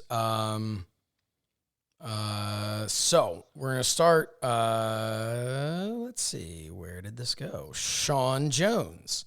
Where did we go? Sean Jones had asked what kind of guitars I have, because he plays too. Yes, and I still need to ask you, Sean, about guitars for my kids. But I currently my like go-to one that I play is a Martin acoustic electric. And then all of my acoustics are acoustic electric. I had an Ibanez was the first one that I got. It looked really cool, but was kind of cheap. It was only like a few $100. And, but that was the first acoustic, I had. And then I've got I have a Gibson, I'm trying to think. I have a Gibson electric, and then I have a Fender as well. But the Fender, I honestly don't even know where I put it. It's tucked away somewhere. But and none of them are really the Martin is the most expensive one. It's the nicest one. All of the other ones were just kind of I've had for just a really long time, and they were. Each I wasn't getting like an $80 guitar, but they were each a few $100. But like. I'd say the Martin was the one that was the one that went on the had multiple credit card payments. Yeah.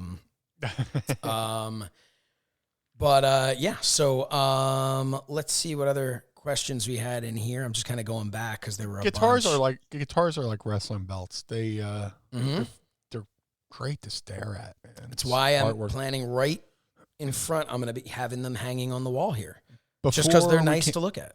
Yeah, before we came on the air, I was watching like videos of how, like people reproducing how Eddie painted his guitars, his Frankostrat and stuff like that. So, like, I love watching stuff like that. It's kind of like this old house. Mm-hmm. I love watching Bob Vila.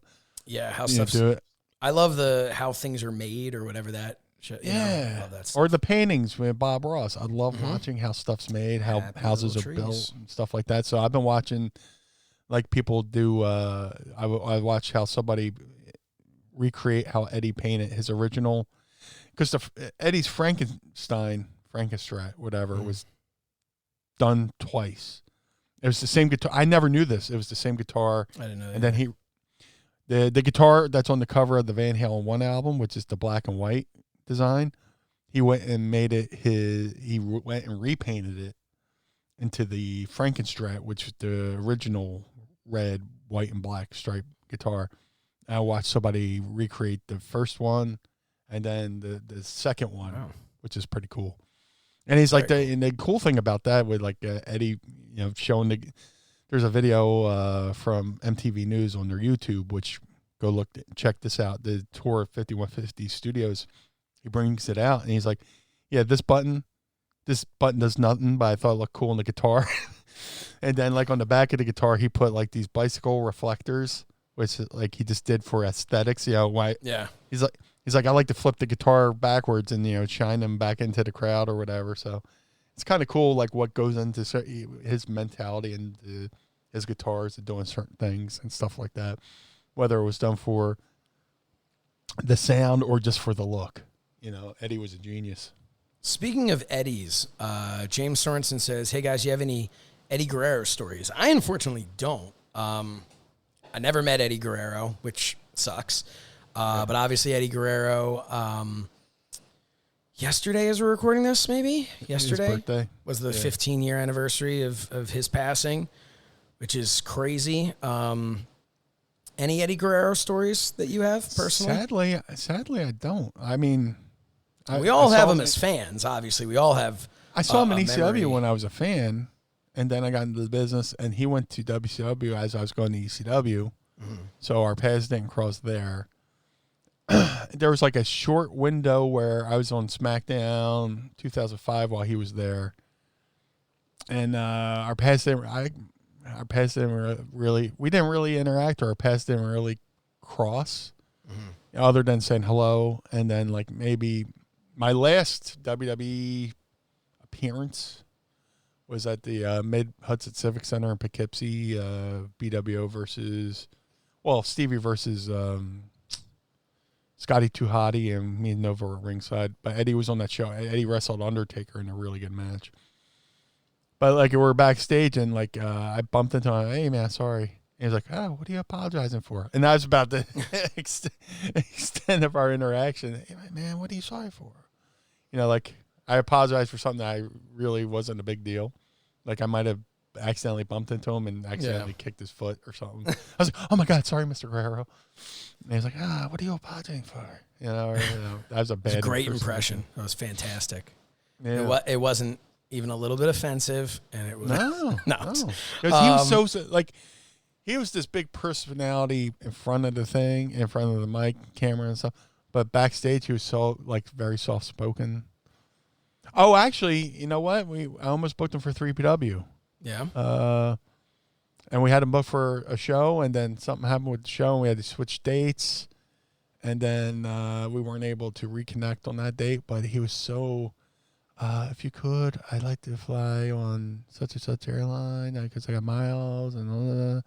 Yeah, yes, sir, no, sir, please, and all this stuff. It's like, what are you saying that to me for? You're fucking Eddie Guerrero. You say whatever you want, man. It's just so polite, so respectful. soft-spoken. That's old school in the business, and just, every good thing you've heard about him is true, and and that was about as much as interaction. I wish I had a cool story, but of course, I'm sure there's people who just make shit up. They, met him, for like 2 seconds and like, oh, me and Eddie are best friends, kind of shit, that you run into in this business. Yeah. But no, he was a great guy, great talent. I mean, what am I going to say about Eddie Guerrero that hasn't already been said? Oh, yeah. Jim Stibbins on our Patreon here says, with the holidays coming up, what are some go-to favorites? Are we talking food, music, clothing? It's going to be a weird holidays because it's just going to be me and Tracy. Yeah. But I'm kind of looking forward to it. Just us. I'll be honest with you. I'm looking forward to it too. Just being kind of like just chill and relaxed, and I'd like to go see my family and stuff. But remember, so we always do Christmas at home. So my wife's family would normally come over because my family's Jewish, so we would. We very rarely, Hanukkah's all over the place. It's never the same time. So we never really get to get together for it anyway, which sucks. But no, there's something nice about just kind of, it's going to be super low key. My sister-in-law will come over and because she's been in our bubble. And it'll be nice, and hopefully we'll do something fun for the kids. But yeah, anything like, is there anything that like comes up for the holidays for you, Meanie, that's like a go-to thing? Like, here's the meal I'm definitely gonna have. Here's the drink I'm definitely gonna have. Here, Yeah, it's like every year for Thanksgiving. Well, for Thanksgiving, we always go to my sister's. We used to go to Connecticut for Tracy's mom's, but then every year we start going to WrestleCade, North Carolina, which is like, we would have to leave the day after Thanksgiving. So instead of going to Connecticut and then driving all the way through to Connecticut down to North Carolina, because we like to drive to WrestleCade in North Carolina because it's a beautiful drive, we start going to my sister's.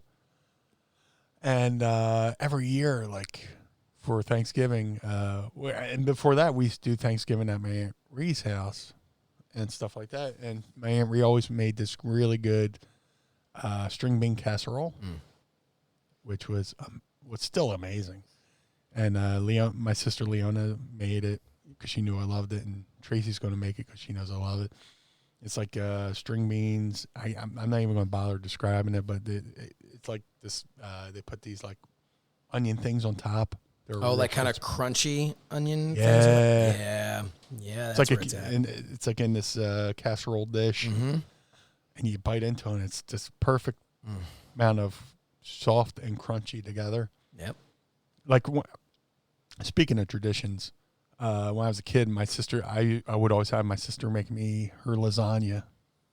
She's half Italian, so she can make Italian food. So we had different dads. So she had to she's part Italian, so I was like, make me Italian stuff.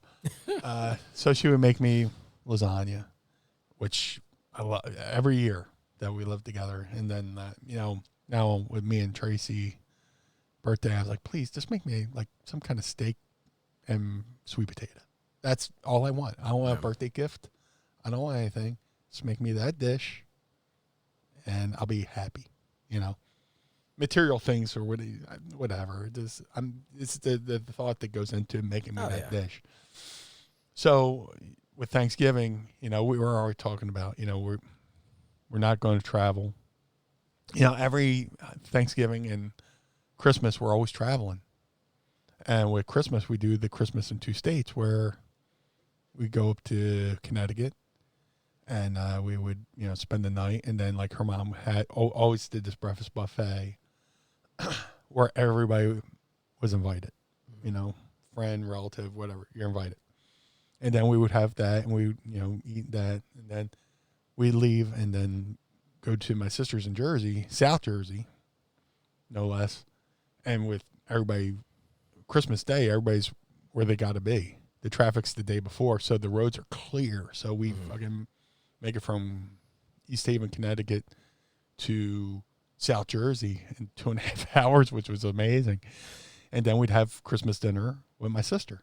And my sister and niece and my niece and nephew, and then great nieces and great nephews and stuff like that.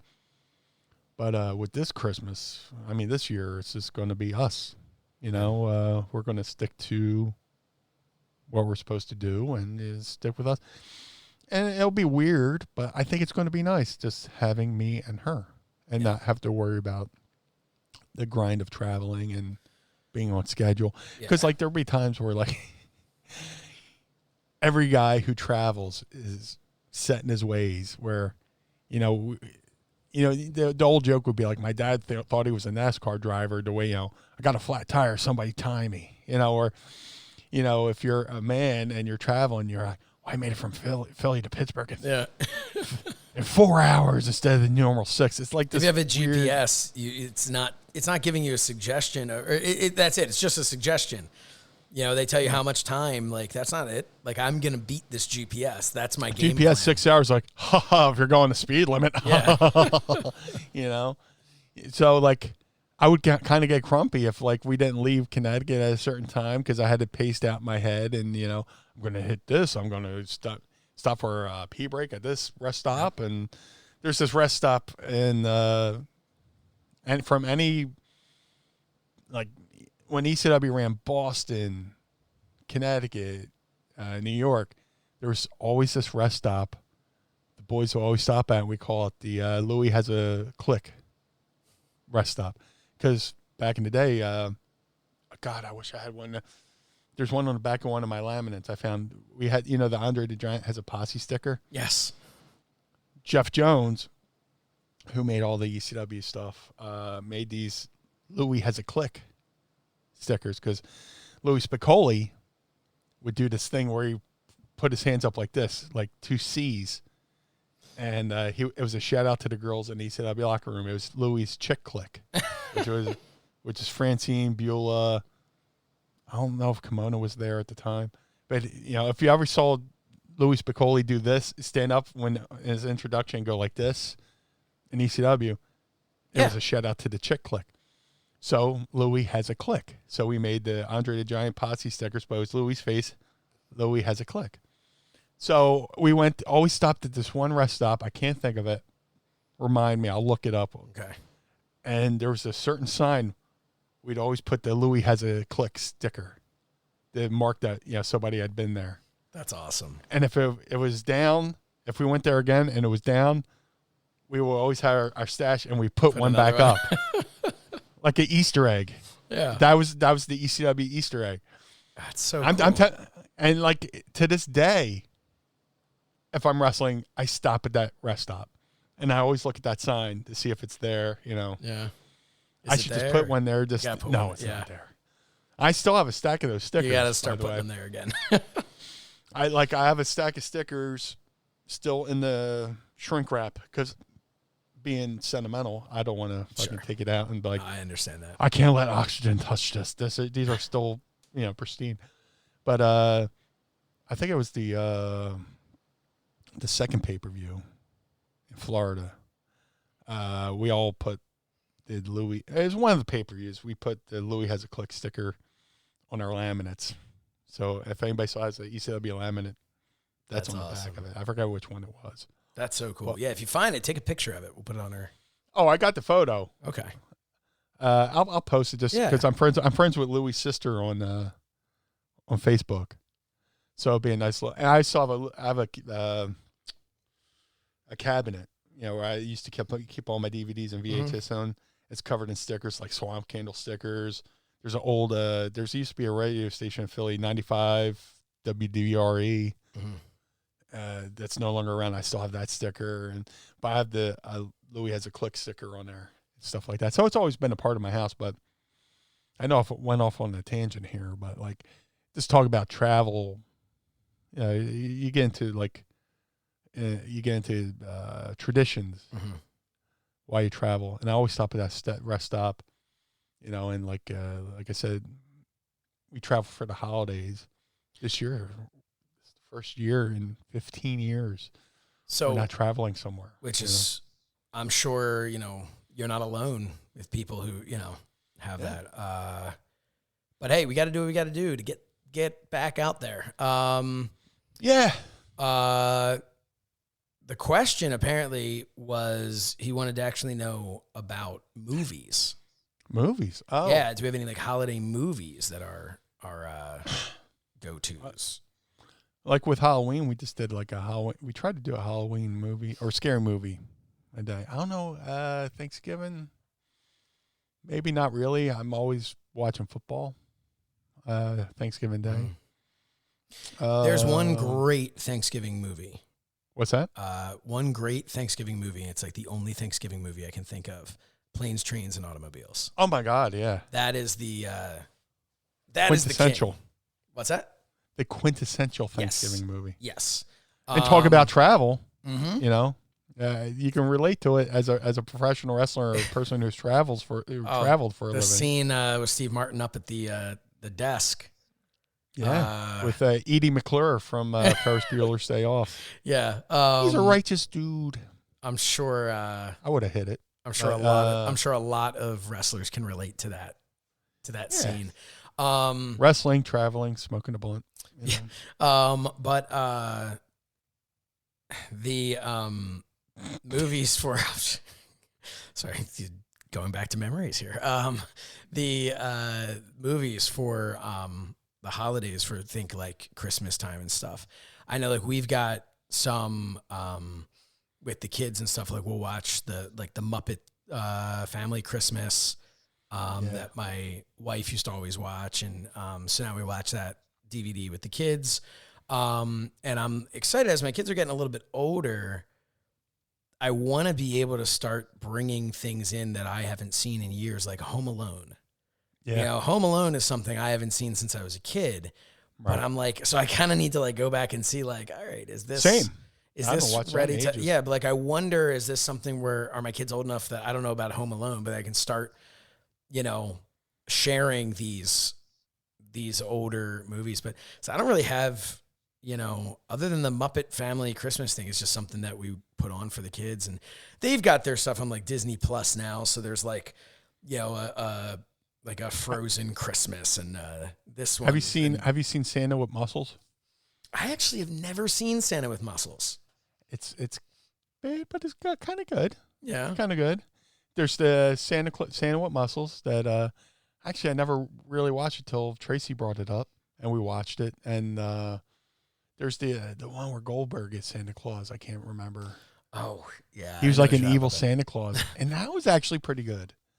I'll have to check all those out. I got to go through. It's not a tearjerker, but it's, it's not winning an Academy Award, but by no means. But it's still actually pretty good. And then there's the Arnold Schwarzenegger one, Jingle All the Way. That's pretty good. Yes, Jingle All the Way is with classic, big shows in. Yeah. So again, it becomes kind of thing like that's why I'm waiting to see. My movies are kind of wrestling themed. Yeah. These are the good ones. Yeah, I see when my kids reach a certain age, start kind of showing them more of these. But let's see what else we have here. That's a good question. Yeah. Travis wants to know, what's the most bizarre gimmick match you've ever been a part of? Bizarre gimmick match. Probably the reverse battle royal off the top of my head. Because, and that was one of the shows, I was on with Raven and Stevie, which there's like a trilogy of matches, which is like the furthest thing you should call them, that like a trilogy of shows where me and Stevie Run that led to me being invited to ECW. But it was a show in a horse barn in West Virginia, and one of the boards had broke in the ring, and they were like, look, the main event of a show was going to be a battle royal, which if you're a wrestler and they throw in the battle royal last, you almost that's almost like a telltale sign that you're about to get stiffed on pay, because like while everybody's in the ring, the promoter's running out the back door with the gate receipts. So, but this one, the board broke, and they're like, well, we can't have everybody in the ring at the same time or the ring will collapse. We're going to do the reverse battle royal where the first person in the ring, we brawl around ringside, the first person in the ring wins the battle royal. And he had all these fucking professional wrestlers who were acting like they've never gotten in a ring before. Just like, I'm going to send somebody cut me off. So that might have been like the most bizarre. That's crazy. Gimmick match, unintentionally booked, but became a necessity for the sake of the show and the sake of the guy's ring, James Sorensen writes, what do you guys think of these WWE Championship titles getting customized for superstars, the replicas? And I think we talked about that on a show before. We did, because I was trying to look up that Randy Savage one you said I couldn't find it. Let me see. I'm going to look it up while we're talking about it. But what we... I don't, like, as a collector, I don't mind it. But as like maybe a real belt, like, the Smoke a Skull belt was good. The Rock's Brahma Bull belt, that was cool. I hated the Cena spinner. Yeah, me too. I don't mind them. I think it's if the character's unique enough, I think they should maybe have their own belt. They had the Matt Hardy belt the Jeff Hardy belt in TNA. That customized belt, that was interesting. Yeah, definitely. I think shit. I got the BWO belt behind me. I'm not against it, but the Bray Wyatt belt was I love that character, but that belt was like ridiculous. A hard sell. Yeah, a hard sell. It was like $7,000. Right, it was insane. But if they could have done I've only found a plate. YouTube video of someone doing a review on this belt. But I'll hold it up. I'll be able to show it to you. Yeah, send it to me too. But here we go. So this is. Where am I? I like that. Yeah, it's kind of cool. See what I mean? Where it had kind of that like intercontinental shape to it, and so it's not bad. Yeah, I think, how much did that one run? I don't know. And it comes with, in this case, it comes with a bandana and glasses. That's not bad. And it's like That's a giant, cool. like almost looks like a glasses case. The one side plate looks like an ice cream bar. Yeah. So here's, if you can see the side plates, they're pretty much, they're like purple leather. That's a nice touch with the purple leather. Yeah, the purple leather, and then you'll see all the way. I'll show you here. And they got the stars in there. Yeah. Yep. And then this cool back plate with his signature, and it says "Dig It" on it on the back. But you see that?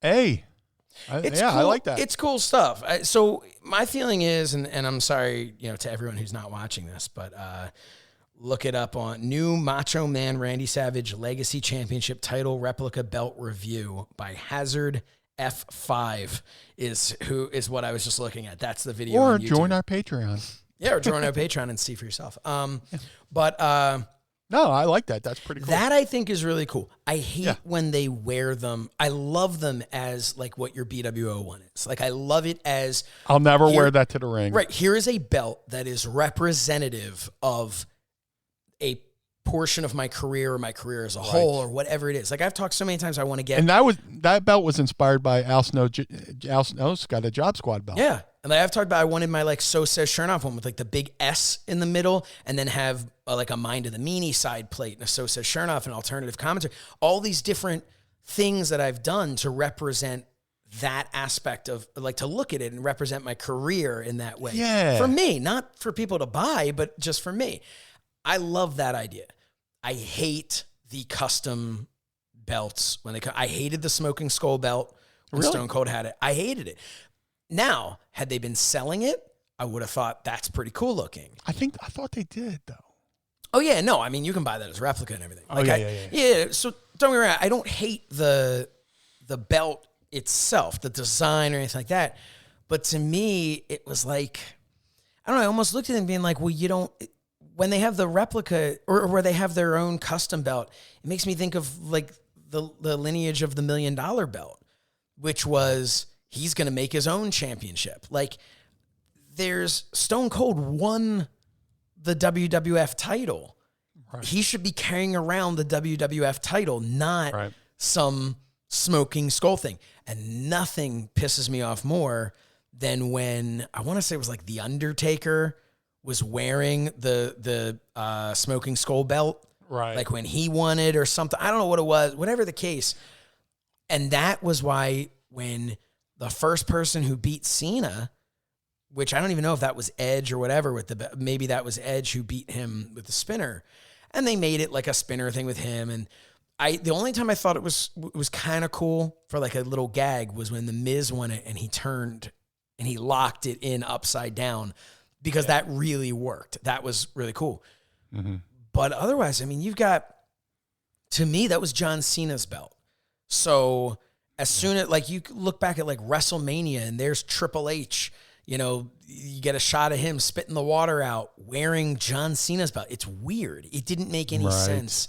And the fact that that belt was around longer than the Winged Eagle and the Big Eagle combined, like, is absurd to me that belt was around for so long. This might be a controversial take, but I hated the Big Eagle belt. Really? I did not like that belt. Well, especially when it first came out. Which one? I was going to say, which one? The blue one or the Attitude Era? I hated the big blue one. Which sounds weird to me. Yeah. Weird for me to say something I hate, something blue. But I was such a Winged Eagle mark. The fact that belt took away my Winged Eagle belt.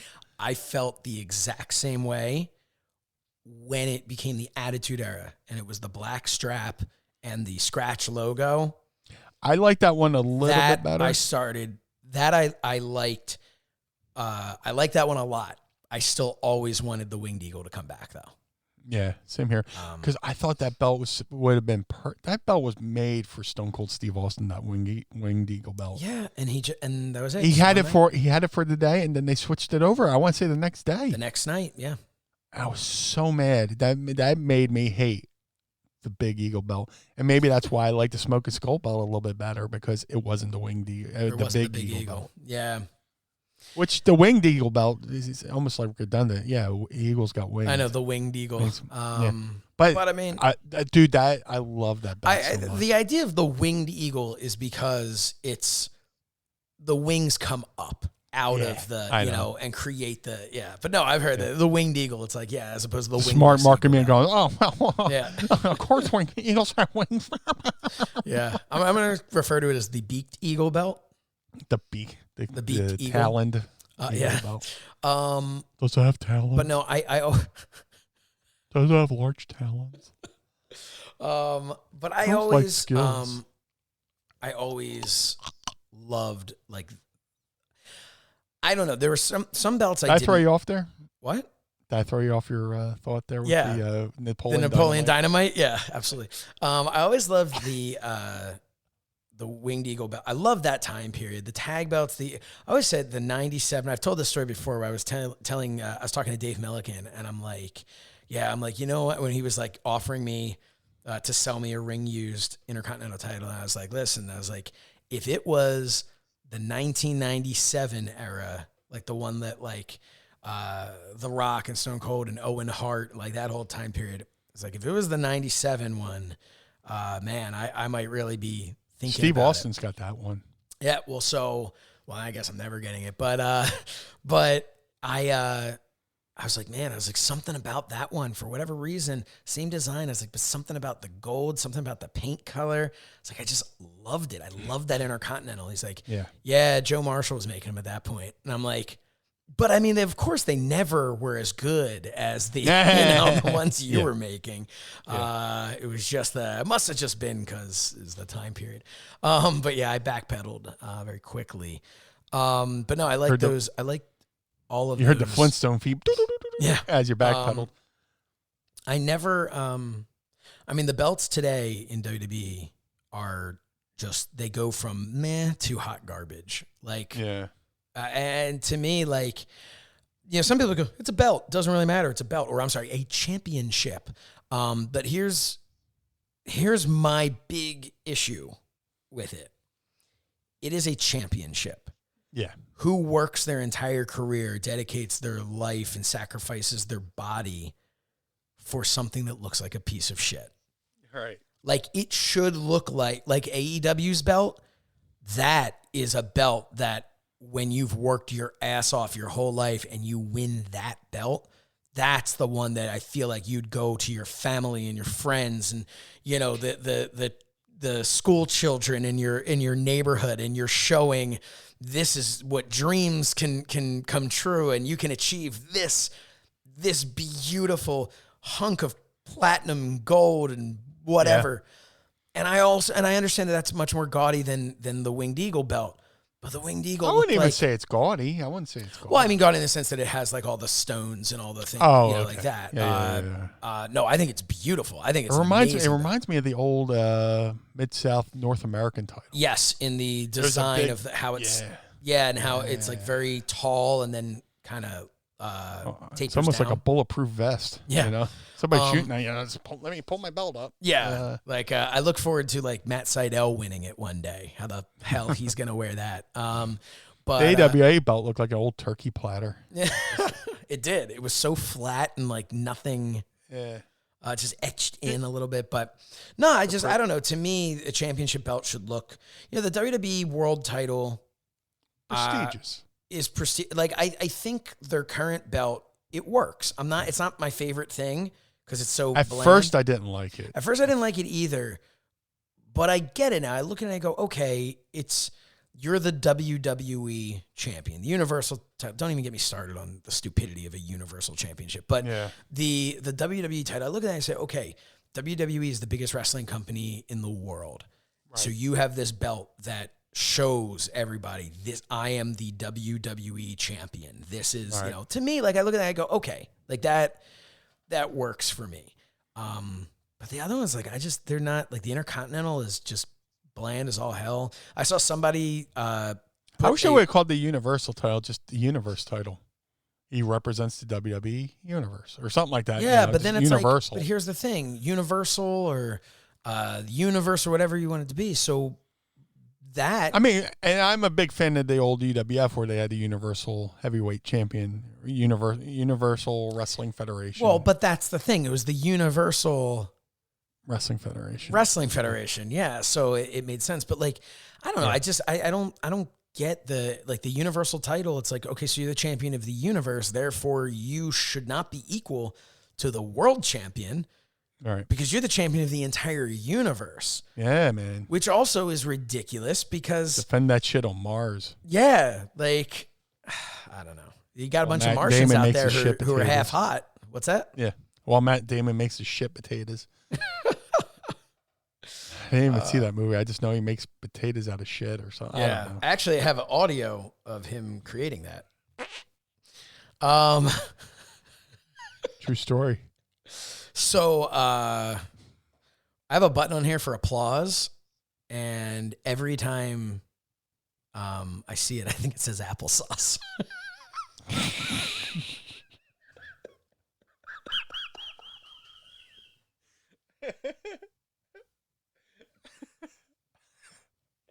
I don't know why I popped myself with that. What's the part button? Apple butter? I don't know why I'm wheezing so much. Dude, I am my allergy. Oh, hold on. Yeah, there you go. Let me see if I can make a new button for you. Oh, boy.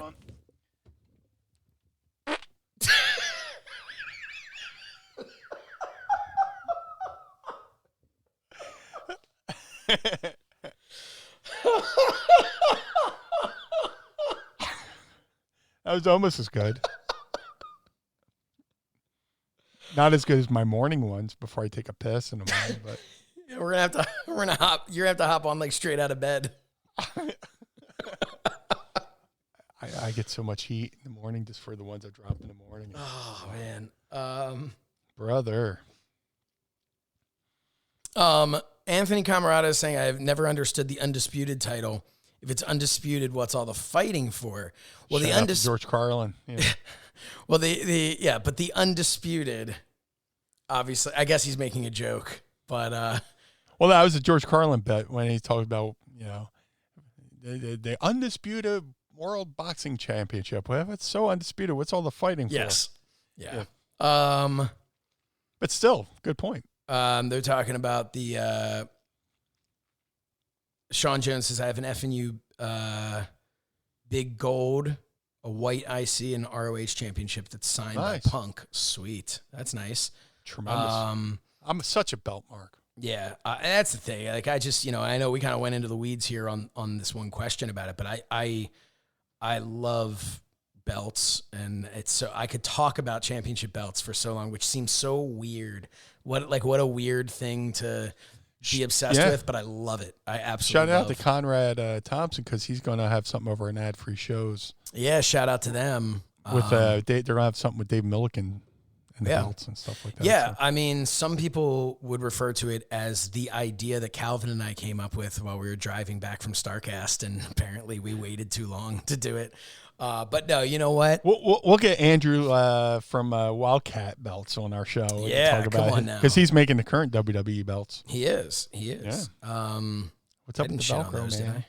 Yeah, the Velcro. Hey, the Velcro is not their choice, the belt maker's choice, If you ever get a chance, have Milliken tell you the story of the 36 straight hour session to get the AEW belt finished. He has told me that, actually. Yes, same here. I almost shed a tear for him when Jericho lost the belt. Oh, my God. And I don't mean when he was defeated. I mean when he straight up lost the belt or had it stolen or whatever the hell happened with that thing. Whichever story all I'm thinking, everyone's like, oh my God, Jericho. All I'm thinking is poor Dave Milliken just got a phone call. Yeah. That we need the, dude, but then Milliken, I mean, I know he made another one. But he was also, because he showed me the AEW women's title. And he was still finishing it in the hotel room the afternoon of the show when they debuted it.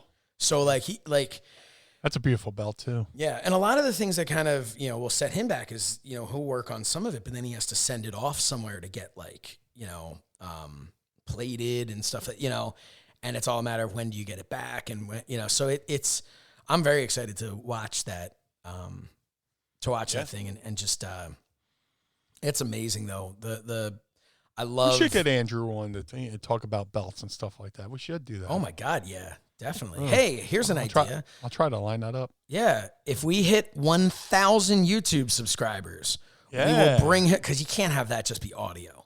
We will bring him on for a special YouTube thing, and maybe we'll even keep him for a Patreon only Q&A. Yeah, that'd be great. Yeah. We could do that. On a have a Patreon exclusive. Yeah. Let's write that down. Write that down right now so we don't forget. No pressure. Yeah. And he has no choice. How far are we away from 1,000 now?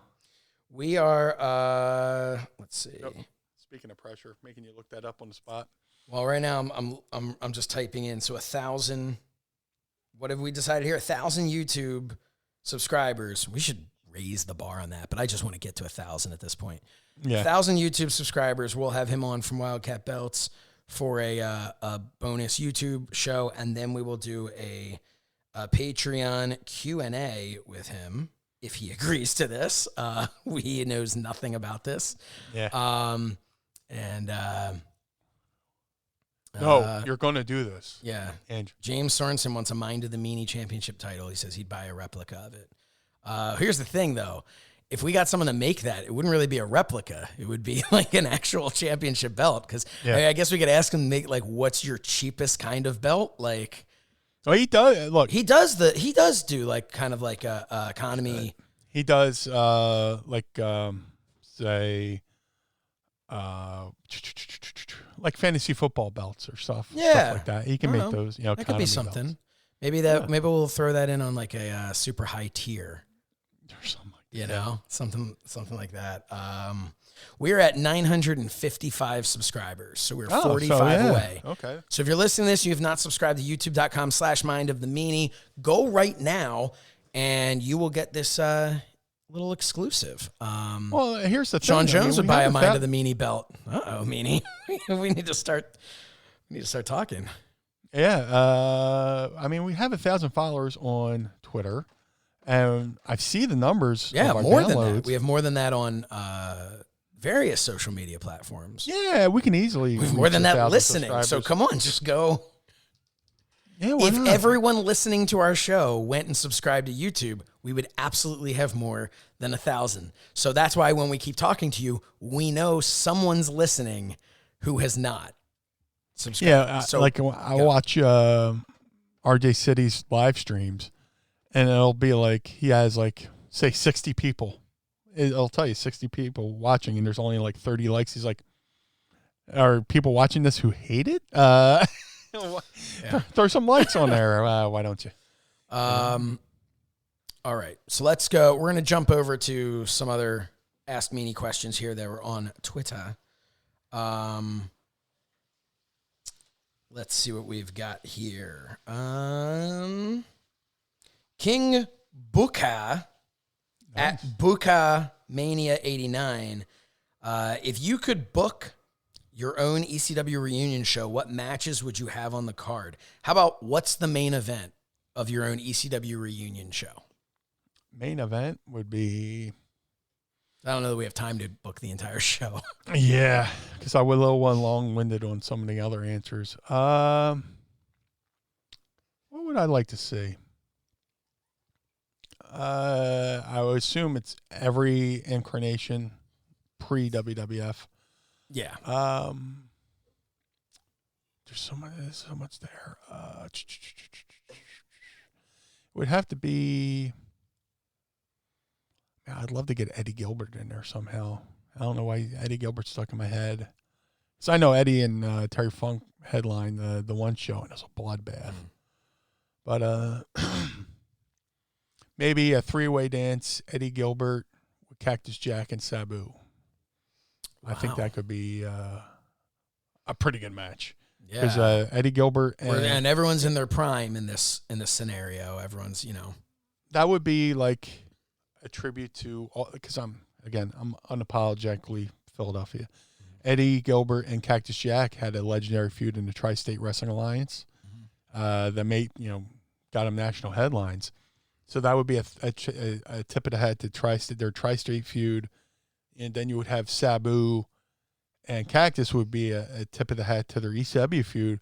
And then you'd get the dream match of Eddie Gilbert versus Sabu. Which has never been done as far as I know.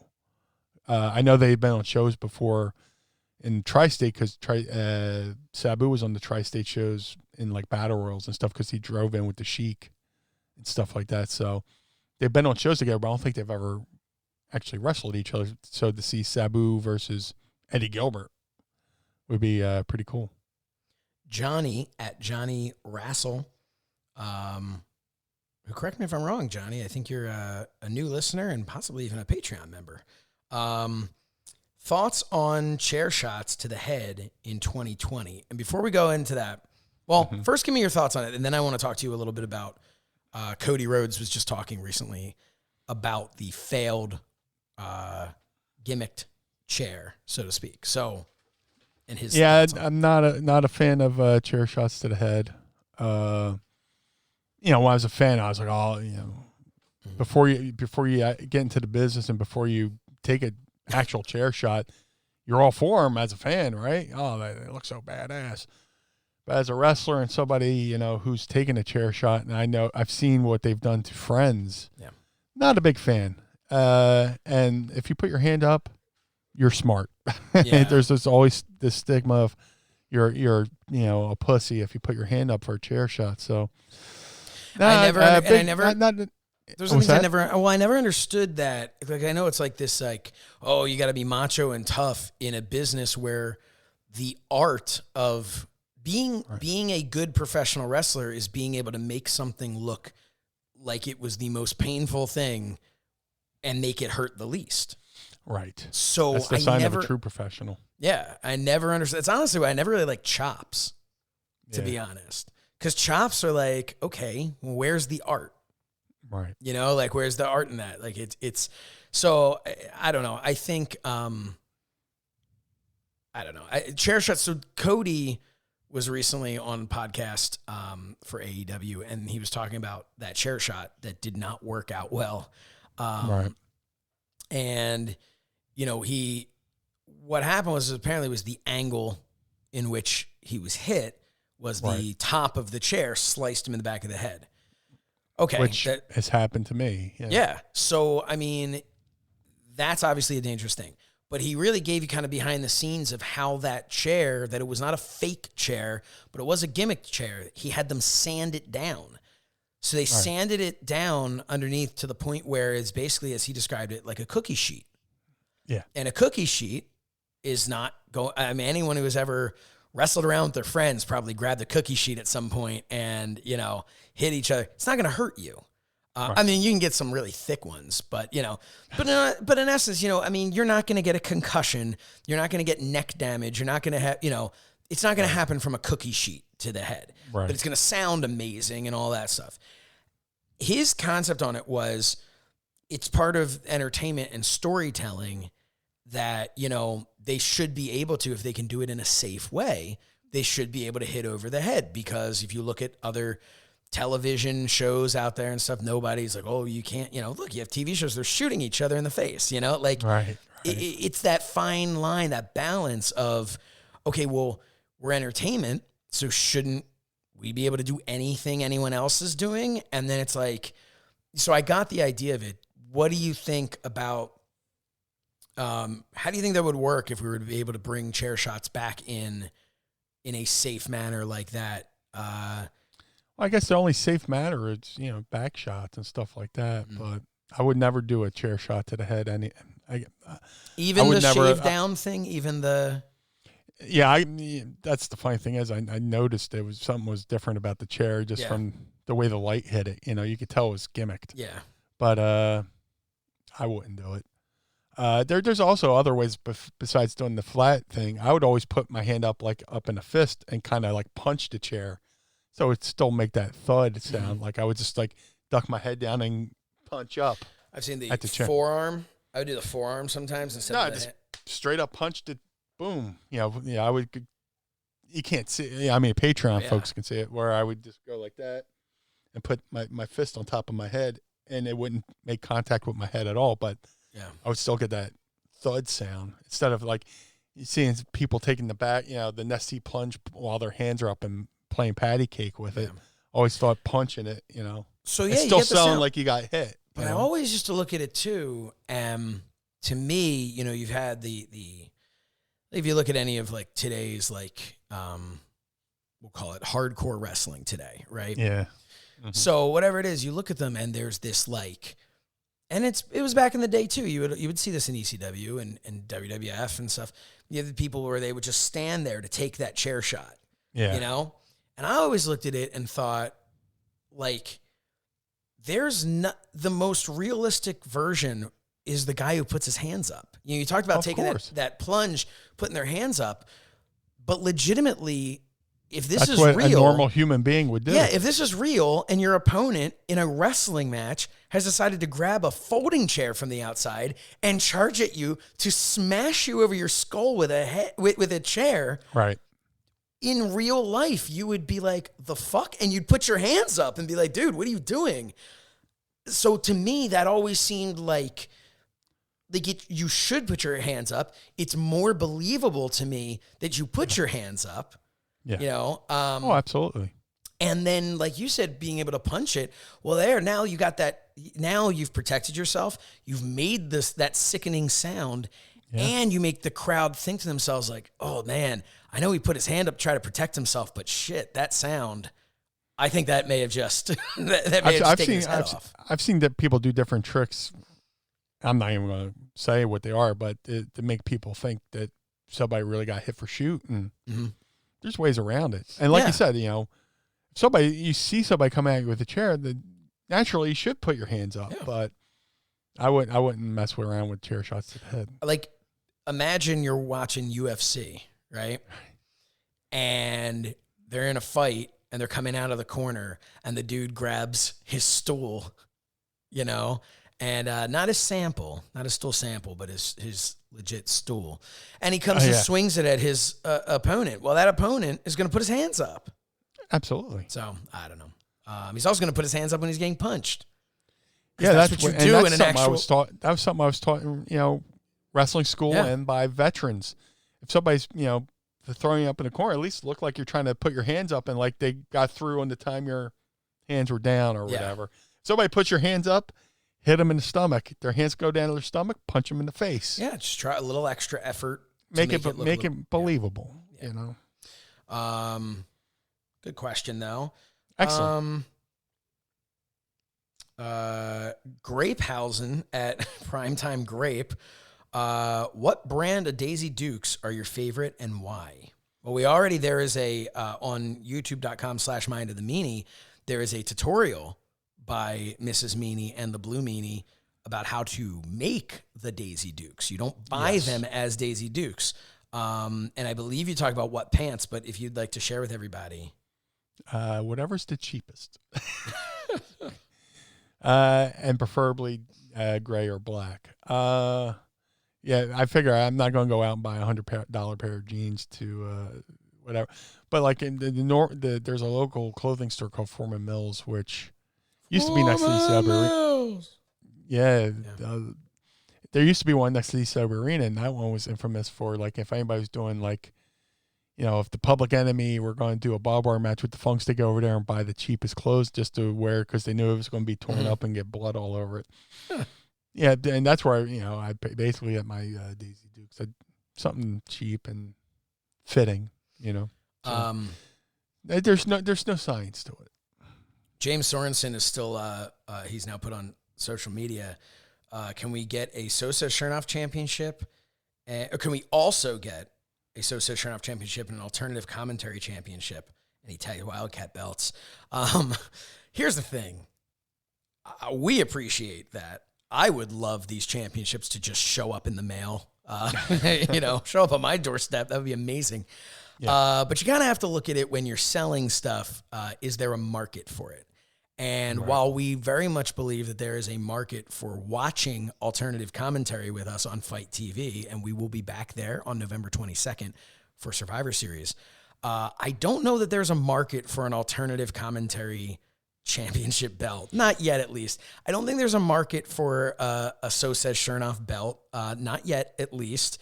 Perhaps a Mind of the Meanie belt. Maybe there is a market for it. Hey, you're Patreon, so why don't, if we can get Wildcat to do this, we'll do the Q&A and maybe find out. We'll all just have a real business meeting there in the Q&A and a little Zoom meeting and say, hey, what does this look like? How cheap would these belts be? What is that, Because, dude, if it's affordable for us to produce and can get it to you at a price that you're comfortable paying, I will get every last bit of merchandise out of this show as I possibly can. I think Meanie's the same way. We don't want to rip you off, and we don't want to go broke trying to provide something for you. But if it's something that we can create, dude, we have action figures. Yeah. You know, which again, go to cellotoys.net or Instagram at JBToys1 if you're in the States. Last question here, Meanie. Yes. All right. Edgar Allan Lovecraft. If you could form a new BWO with any of the talent out there today, who would the members be? We may have gotten this question once before. So he's trying to trick me to say something different. Yeah. And go, ha ha, I got you. Caught you in a lie. Who's out there, man? I like that dude Puff that's been on AEW TV. He's a indie guy from upstate New York who I worked a couple shows in Canada with. He's a good dude. A lot of good talent out there. I mean, I always would love to do something with Mantorn or two, but I wouldn't want to hold them to a faction. There's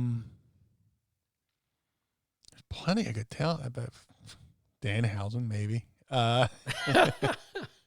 Just for the sheer comedy of it all. No, he's very nice, very scary. I would definitely invite RJ City to be a member of the BWO. You know. Yeah. Yeah. There's so many good. It would definitely have to be comedy. Yeah, not strictly comedy, but comedy based. Enough to be entertaining. And get some good laughs and make people happy. So we'll do one last question here. I know I said that would be the last, but then Travis popped up here on our live feed. Any memories from November to Remember '96? I loved your cutoff suit. That jacket got destroyed, Tommy Boy style. Yeah, that was the night ECW. That's the night we debuted as the BWO, and a lot of people don't realize we came out again that night and as commentators to do live play-by-play on Ravens match. I wish we had more time, more of a heads up. We found out a couple days before we were doing that, so we just went out and bought the cheapest suits we can find and stuff and cut them up. Mm-hmm. I wish we had more time to prepare. Give me a 2 weeks to work on that. To figure out what we're going to do. But then again, you're doing live play, and that gave me a whole new perspective. You didn't have Mrs. Meanie back then. Yeah. If you had Mrs. Meanie back then, she would have whipped together some sort of outfit. Would have been absolutely incredible. But it gave me a new appreciation for how people call matches and stuff like that on the fly. We're just like, oh, what do we say? But it was cool. 96, special place. Our boy from Northern California was there. Wow. Captain Stonewash was there. Yeah. I think he shit on my moonsault or something. I went to moonsault through a table. Yeah. Well, And, it didn't quite break it, but did the old hit and pulled the table and rolled with it. But that was actually your fault because you had hours and hours of footage of him doing that same move that you could have been studying. Yeah. To learn exactly how that move is supposed to be done. Yeah. Absolutely. Yeah. It was a good show. November to Remember has a special place in my heart because I debuted for ECW November to Remember '95. Mm-hmm. So a year in, and a year to the event, we launched and did our biggest thing, with the BWO, which we still talk about today. And like I said, there's a belt over my shoulder to commemorate that because it's probably one of the coolest things I've ever gotten to do. And I can't make a KISS belt because, I get sued. So yeah. Well, lawsuits aside, I think the BWO belt is awesome. I think it works for you. I do think that if you ever wanted to, I think thank God for parody law. So. Yeah, I think a meanie belt that comes up with the hair up and comes with the beard down, so it's almost like I think something like that would be awesome. Yeah. I personally would love a Mind of the Meanie belt, but I don't know that that's That's a couple of years down the line. Yeah, we're a few years down the line there. Hey, we did not episode 34 down the line. I was gonna say, but we announced action figures in I think episode 32, so we're moving pretty quickly here. But that's belt's a little bit more heftier.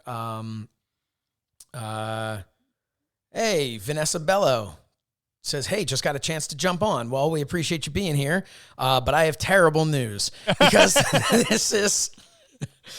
That's our show. I mean, that's it. That's it for Ask Meanie. Thank you, everybody, for the questions. Make sure to go to our YouTube now that we have decided whether the fine people at Wildcat Belts want to or not. If we hit 1,000, we're gonna do that video with them. Yeah, absolutely. And then a Q&A for our Patreon. Whether he likes it or not. Yes. And hey, that will be on our Patreon, one of our new tiers. But I'm going to say it right now, we'll do that Q&A. We'll be on one of the higher tiers. However, whereas the Fink would say, if you're an OG Pod Squad member, before December 1st, you are invited to that Q&A. So even if you don't upgrade to that tier, that's and I think that's a lot of what's going to happen. Some OG members are just going to get a little bit of the proverbial hookup from time to time. Sup, sup. All right. Well, that's it. That's all she wrote. Yeah. Sorry, Vanessa. So anticlimactic. Hey, you know what? We're going to wrap it up here, but we can hang on for maybe 5 seconds afterwards. I don't know, Meanie, do you have to go? Oh, we'll find out later. Find out if you join if you join Patreon, you'll find out if Meanie had to go. Or just I guess listen closely. Anyway, oh man. Well, Meanie, this has been another awesome episode. This was a lot of fun today. I felt a lot of energy in the room. There's a lot of great energy. Yes. And like everything, it's tapered off. Oh man. Well, thank you everybody so much for joining us for this episode. We are constantly blown away by the support from everybody, Patreon or not. We appreciate every single person who listens to us, listens to the show and supports the show. But if you're interested in being a part of that Patreon, get in now while you can. Go to patreon.com/mindofthemeanie and join us there, won't you? Also, follow us on social media. We are at Mind of the Meanie across the board on Facebook, on Twitter, on Instagram, and follow us as individuals as well. He is at Blue Meanie BWO on all three of those platforms, and I am at So Says Shernoff. Meanie, remind everybody of your cameo. If you would like a birthday wish, a holiday wish, or any kind of wish, go to cameo.com/BlueMeanieBWO, and I will gladly say hello. I'm 5 stars across the board, just like Mind of the Meanie. Just like Mind of the Meanie. Just like Mind of the Meanie. So if you, for any occasion, even if it's just say, hey, what's up? Hit me over at Cameo. Well, yeah, I guess that's it then. I got to get better at ending these shows. I feel like I'm always like, well, that's it. Okay. It's almost like I don't want to end and we're trying to drag it out. You know, It's so much fun. Yeah. But you know what? It'll continue to be fun next week for episode 35. So join us again next Monday for another trip into the mind of the Meanie. Blue World Order. The world of MLW radio never stops.